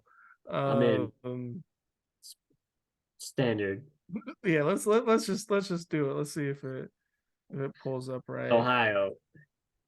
Um, yeah, yeah, I'll go Ohio on that. Submit that. If it You gotta needs go me to down and like make all log your in. picks. Go back. 1 of 43. I think it wants me like sign in. I ain't gonna do Yeah, all that. go back, and then click. Yeah, go back to that. Oh my god, everything's lagging today for some reason. Yeah, we're having hella technical difficulties. My This internet has went been, down yeah, literally and 30 then minutes before we was gonna start. Um, mine's never really slow, but today it is. I'm still gonna be Um, down, and let's see. I actually, I don't see anything. I think it might be back up. Fucking trash ass Cox. Go to yeah, standard again. I don't think that's gonna. Just go to standard. You don't have to make the picks. We'll just scroll through. Oh, okay, yeah, I see what you're saying. I mean, you can Hopefully, if you want. hopefully it lets us do that. Oh yeah, look at that. I think my Wi-Fi's my internet's back up. Fucking trash. Bailey Zappi is the first Patriot since Tom Brady with 3 touchdown passes in the first half. That's wild, actually. Makes me happy. Makes me very happy. What's the score looking like? I haven't seen it. I don't know. Okay, we got the Celebration Bowl. I don't know either of these Florida teams. A&M. Yeah, I mean they're 11-1. Oh shit. Uh, Steelers coming back. It's 21-18 now. Jacksonville State versus Louisiana Raging Cajuns. Probably Jacksonville Jacksonville State. State. App Appalachian State. State. I'm going App State. Yeah, I'm never absolutely. betting against them again. I think Fresno State would actually win this game. Nah, New Mexico State. They beat Auburn, and Auburn almost beat Bama, and Bama might win the national championship. So I in guess you could go theory, with New Mexico that. State could beat Bama. I like Fresno State. I've watched a couple of their Uh, games. UCLA lost their quarterback, so I don't know. Yeah, UCLA doesn't have it, but they had been starting that other guy.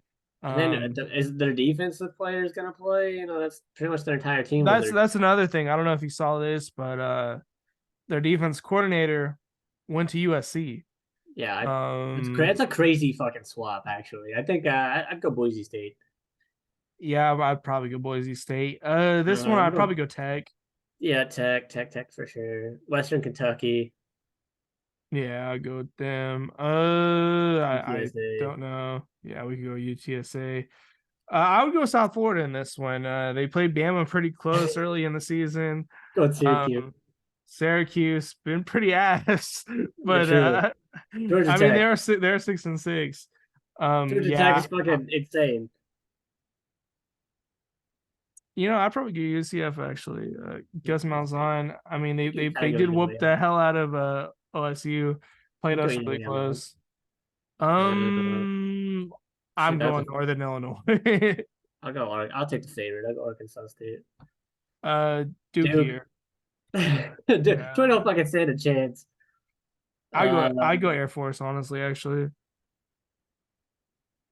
their coach left. Is he gonna be play? Is he gonna coach the game or is he gone already? I don't know. I don't know. I don't have faith in this James Madison team after they screwed me out of that parlay. So I got James Madison. uh Um, I watched Utah State actually. They're a very good team. I'd go with them. yeah, I agree. Utah State. I don't know anything about those teams.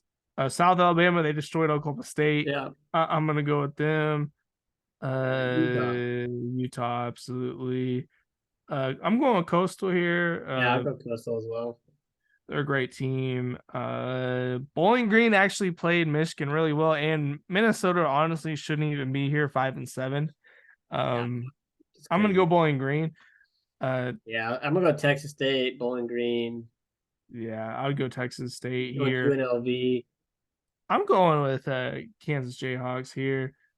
Um, Bean Daniels doesn't matter. I think they got a very good Green offense. jacket, gold jacket, who gives a shit? I'm going Tulane. Yeah, I'll go Tulane here. Virginia I'm going Tech. West Virginia. Drake May's not playing. Oh yeah, he's not playing. Yeah, I'd go West Virginia. I'm going Louisville here because Caleb's not Yeah, playing. I'm also going Louisville. I'm Um, going. I'm going A&M honestly. I'm going Oklahoma State. I think Ollie plays. If Ollie plays, yeah, I'd probably go Oklahoma State. Also, I don't know if you saw this. Colin Klein is now the offensive coordinator of Texas A&M. Yeah, So that's a that's a plus big for them. upgrade. Yeah, he's Um, solid. I don't think he'll probably I'm coach in going that game. SMU. Yeah, I mean they're 96% favorites. Yeah, SMU's Great good. team. Look at Um, that fucking Miami drug. Eat shit, Miami. You're playing fucking Rutgers in your bowl game. I actually Trash think ass team. Rutgers is going to win. I'm going Miami. They played Oh, actually, Ohio Miami don't State have a very quarterback because well. Van Dyke's gone and their fucking freshman's hurt. Yeah, I'll go Rutgers. Um, yeah, I'm going NC State here. Will Howard's gone. He's in the portal. I have Yeah, nobody Colin quarterback. Klein's gone to call the offense. Yeah, NC State. I'm going Arizona here. I can't go against my team. I think Jackson Absolutely. Arnold. I think Jackson Arnold. He's the next guy. He's the next guy in line. I'm going OU. Don't Clemson. Kentucky, Clemson. Don't Clemson. I'm going Clemson probably just because Kentucky has just been Yeah. abysmal this year. Notre Dame. Notre Dame because DJ's DJ's gone. gone. Iowa.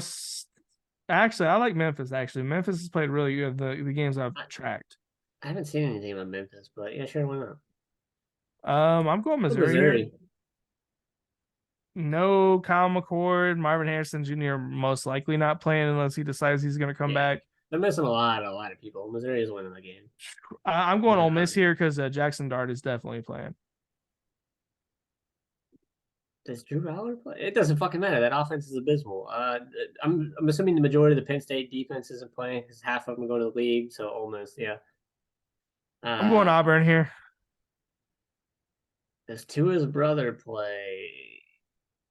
You know he's like the all-time Big Ten passing yards record or something like God that. damn, that's fucking depressing. I'm going Maryland. Let's see. It's I don't know. I'm gonna be a battle of probably backups. going Georgia because I feel like Georgia has the better backups. I'm going Florida State. Um, but yeah, I mean, Shocking the world. I'm rooting for Georgia State, or We're I'm rooting for very Florida angry. State. We got a lot to say. I'm going Wyoming here. Actually, I know Toledo has a good record, but Wyoming's been phenomenal Yeah. this year. I got Toledo. Uh, It go depends on Wisconsin. if Jaden Daniels plays. St. Jones is not fucking playing this game. There's 0% chance he plays this game. There's like negative Does percent. the Heisman not play? I don't know. I mean, if No, he he gets the doesn't fucking play. Heisman, There's no reason he plays this game. Like there's -% chance he plays. I'm going Wisconsin. if Jaden Daniels plays LSU, if not Wisconsin, I'm going Oregon by uh, 40. I'm going to Liberty. Actually, I think Bo Nix might actually. I think Bo Nix is playing, That'd but be I think crazy. there's going to be a lot of Oregon players not playing. I think this is your next Boise State Oklahoma game. I Hopefully, hope so. I hope um, Liberty wins. I really do. But I'm actually going for Liberty. I think Salter is a great quarterback. We'll see fucking though. Shelton already bought tickets to that game. Oh, he's going. Oh, that's crazy. Yeah, That's in Arizona. That's a long travel for him. I'm going Iowa. Um, I'm going Tennessee. That Iowa offense is just so terrible. I'm Um, going Bama. I'm going Michigan. Michigan's offense sucks. I think Michigan, Quorum, McCarthy, Roman Wilson, I think they'll get it going. Their They're not defense, in gonna. my Jalen Milroe is I gonna. think they have a better defense than Alabama's defense, Well, in I my opinion. agree, but I think Alabama's defense is suitable enough to. If JJ McCarthy gets kind of rattled, I don't think they can get it done. I mean, you could. They did nothing against Iowa, I mean, here's the thing: and Alabama has a better offense than Iowa.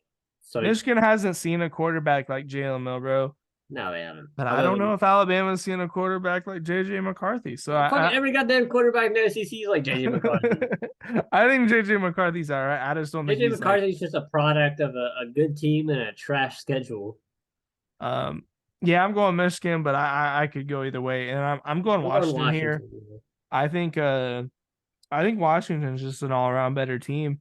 Um, Offensively, yeah. Defensively, I think Ewers chokes the game away. Honestly, I don't think I he's hope Mr. so. Clutch as everybody thinks he is. Hey, I mean, if he proves us wrong, then good for him. But I'd hate to see it. But horns down, baby. Eat shit, Texas. So you're thinking it's gonna be Bama Washington in the championship. Yep. Unless the refs shit Washington out of the game.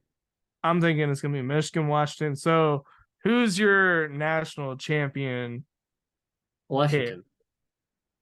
I think Michigan was the whole I thing. cannot see somebody outscoring this offense or stopping them. That the receiving core is insane. There's three of them. You cannot man coverage three of them motherfuckers. It's not doable. And like look at the offenses that they played. Oregon has arguably a better offense than Washington. So like statistically, I think they were better than Washington all year, and they could not score Washington twice. And Oregon has a solid defense. Um, Probably a better defense than Alabama, maybe. I don't know. They're probably in the same range, probably same range as Texas. Probably not as good as Michigan, I think all these teams honestly are pretty balanced as far as both sides of the ball. but I just think that offense from Washington just I can't see anybody outscoring them. I'm rooting for Washington. That's who I want to win. Yeah, Yeah, I I go think Texas Washington, might have the Michigan, Alabama, best chance to Texas. beat them.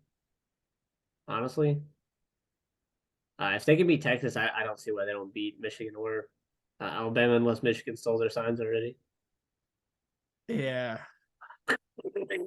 Michigan, man, it's crazy because like if you had asked me a couple of weeks ago, I would have said Michigan is the last team I want to win this. But after what I just saw happen, Alabama is really the last team. Actually, no, Texas is because I hate them. But then Yeah, Alabama, then Michigan, then Washington. Obviously, is who I want to win. I got Alabama 4 for me. They I'm mad. I'm mad at Alabama. It's not their fault. It's not It's their not. fault. It's not. It's just what they've built is kind of set the precedent for what has happened. But it's not their fault. So yeah, I don't hate Alabama because of it. I just don't want them to see them win because of it. So yeah, fuck them. And all these other three teams, like Texas hasn't won a championship in fucking forever. Michigan hasn't won one in fucking forever, and Washington's never won one. So I'd much rather see those three teams win than Bama get another one. It's right there in lieu with the Georgia dynasty. Like we're seeing the fucking same teams win every year. It's boring. Well, that's the thing. Like we feel so bad for Florida State. Like, then why did you put Alabama in? Nobody would feel bad for Alabama if they didn't. Oh my God, Alabama didn't get like an eighth championship. I don't think anybody would Wow. care. Other than Alabama fans. Well, The and thing is, like, it if would you're a be Bama fan, Alabama I and get it. Georgia fans would be mad because the Georgia fans they would both think they'd be in over us, which is the Georgia argument would be valid, but Alabama being in over us has no weight to it.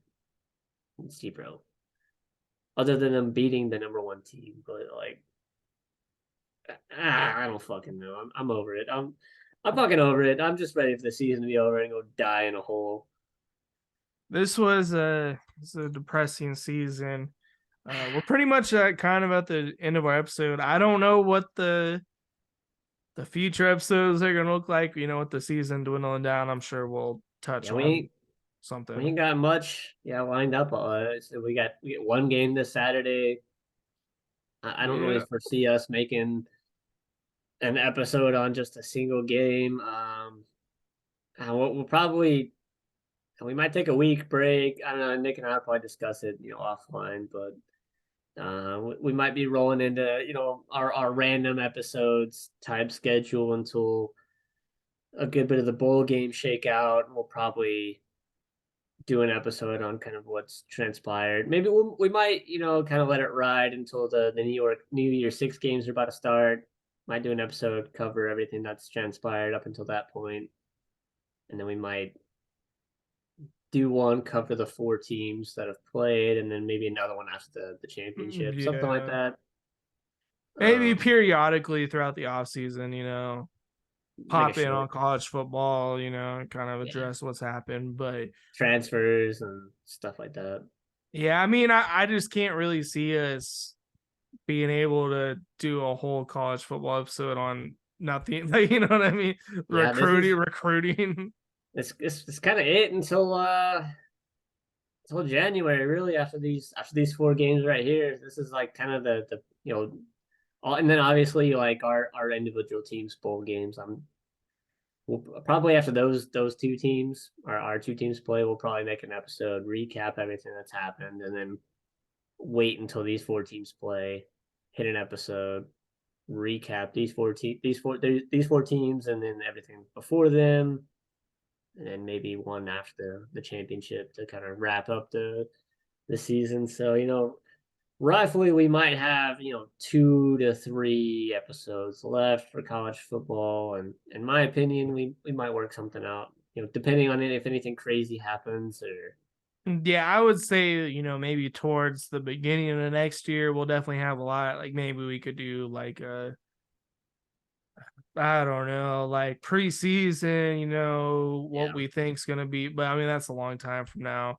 And So then if you guys got any suggestions on, things you want to see us do, we're real big into the brackets. We love making, brackets for, stupid shit and tier rankings and all that fun stuff. I'm sure we'll roll into that a little bit, come up with some stupid shit to make videos on, but just kind of filling out the year until next college season. But this is pretty much the end, the beginning of the end, I guess. It's kind of bittersweet.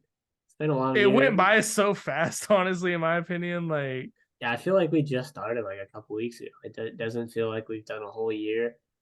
Um, and thanks to everybody that subscribed. I mean, we went from, I believe, like 50 something to 222 where we're at right now, subscribers. So I mean, yeah, we're that we're was a pushing. huge jump. Yeah, we're making great progress. We do appreciate everybody that does make it to this point of our end videos, or maybe just skips to the recap and the finale, or maybe tunes in just to see we talk about your team. Yeah, we do appreciate it. Hopefully, stick with us to the off season. I'm sure we'll come up with some stupid shit to make, and yeah, it'll be fun. We'll come up with something cool. We'll probably make some holiday episodes, or maybe do some maybe we do like Christmas movie That's ranking. actually what I was just thinking. I was Yeah, gonna tell you as soon as we ended, I was like, we should do like a Christmas movie bracket. yeah, we could do that. Call up the boy Jack and see if he wants to come on here or Yeah, something. exactly. He's the bracket boy.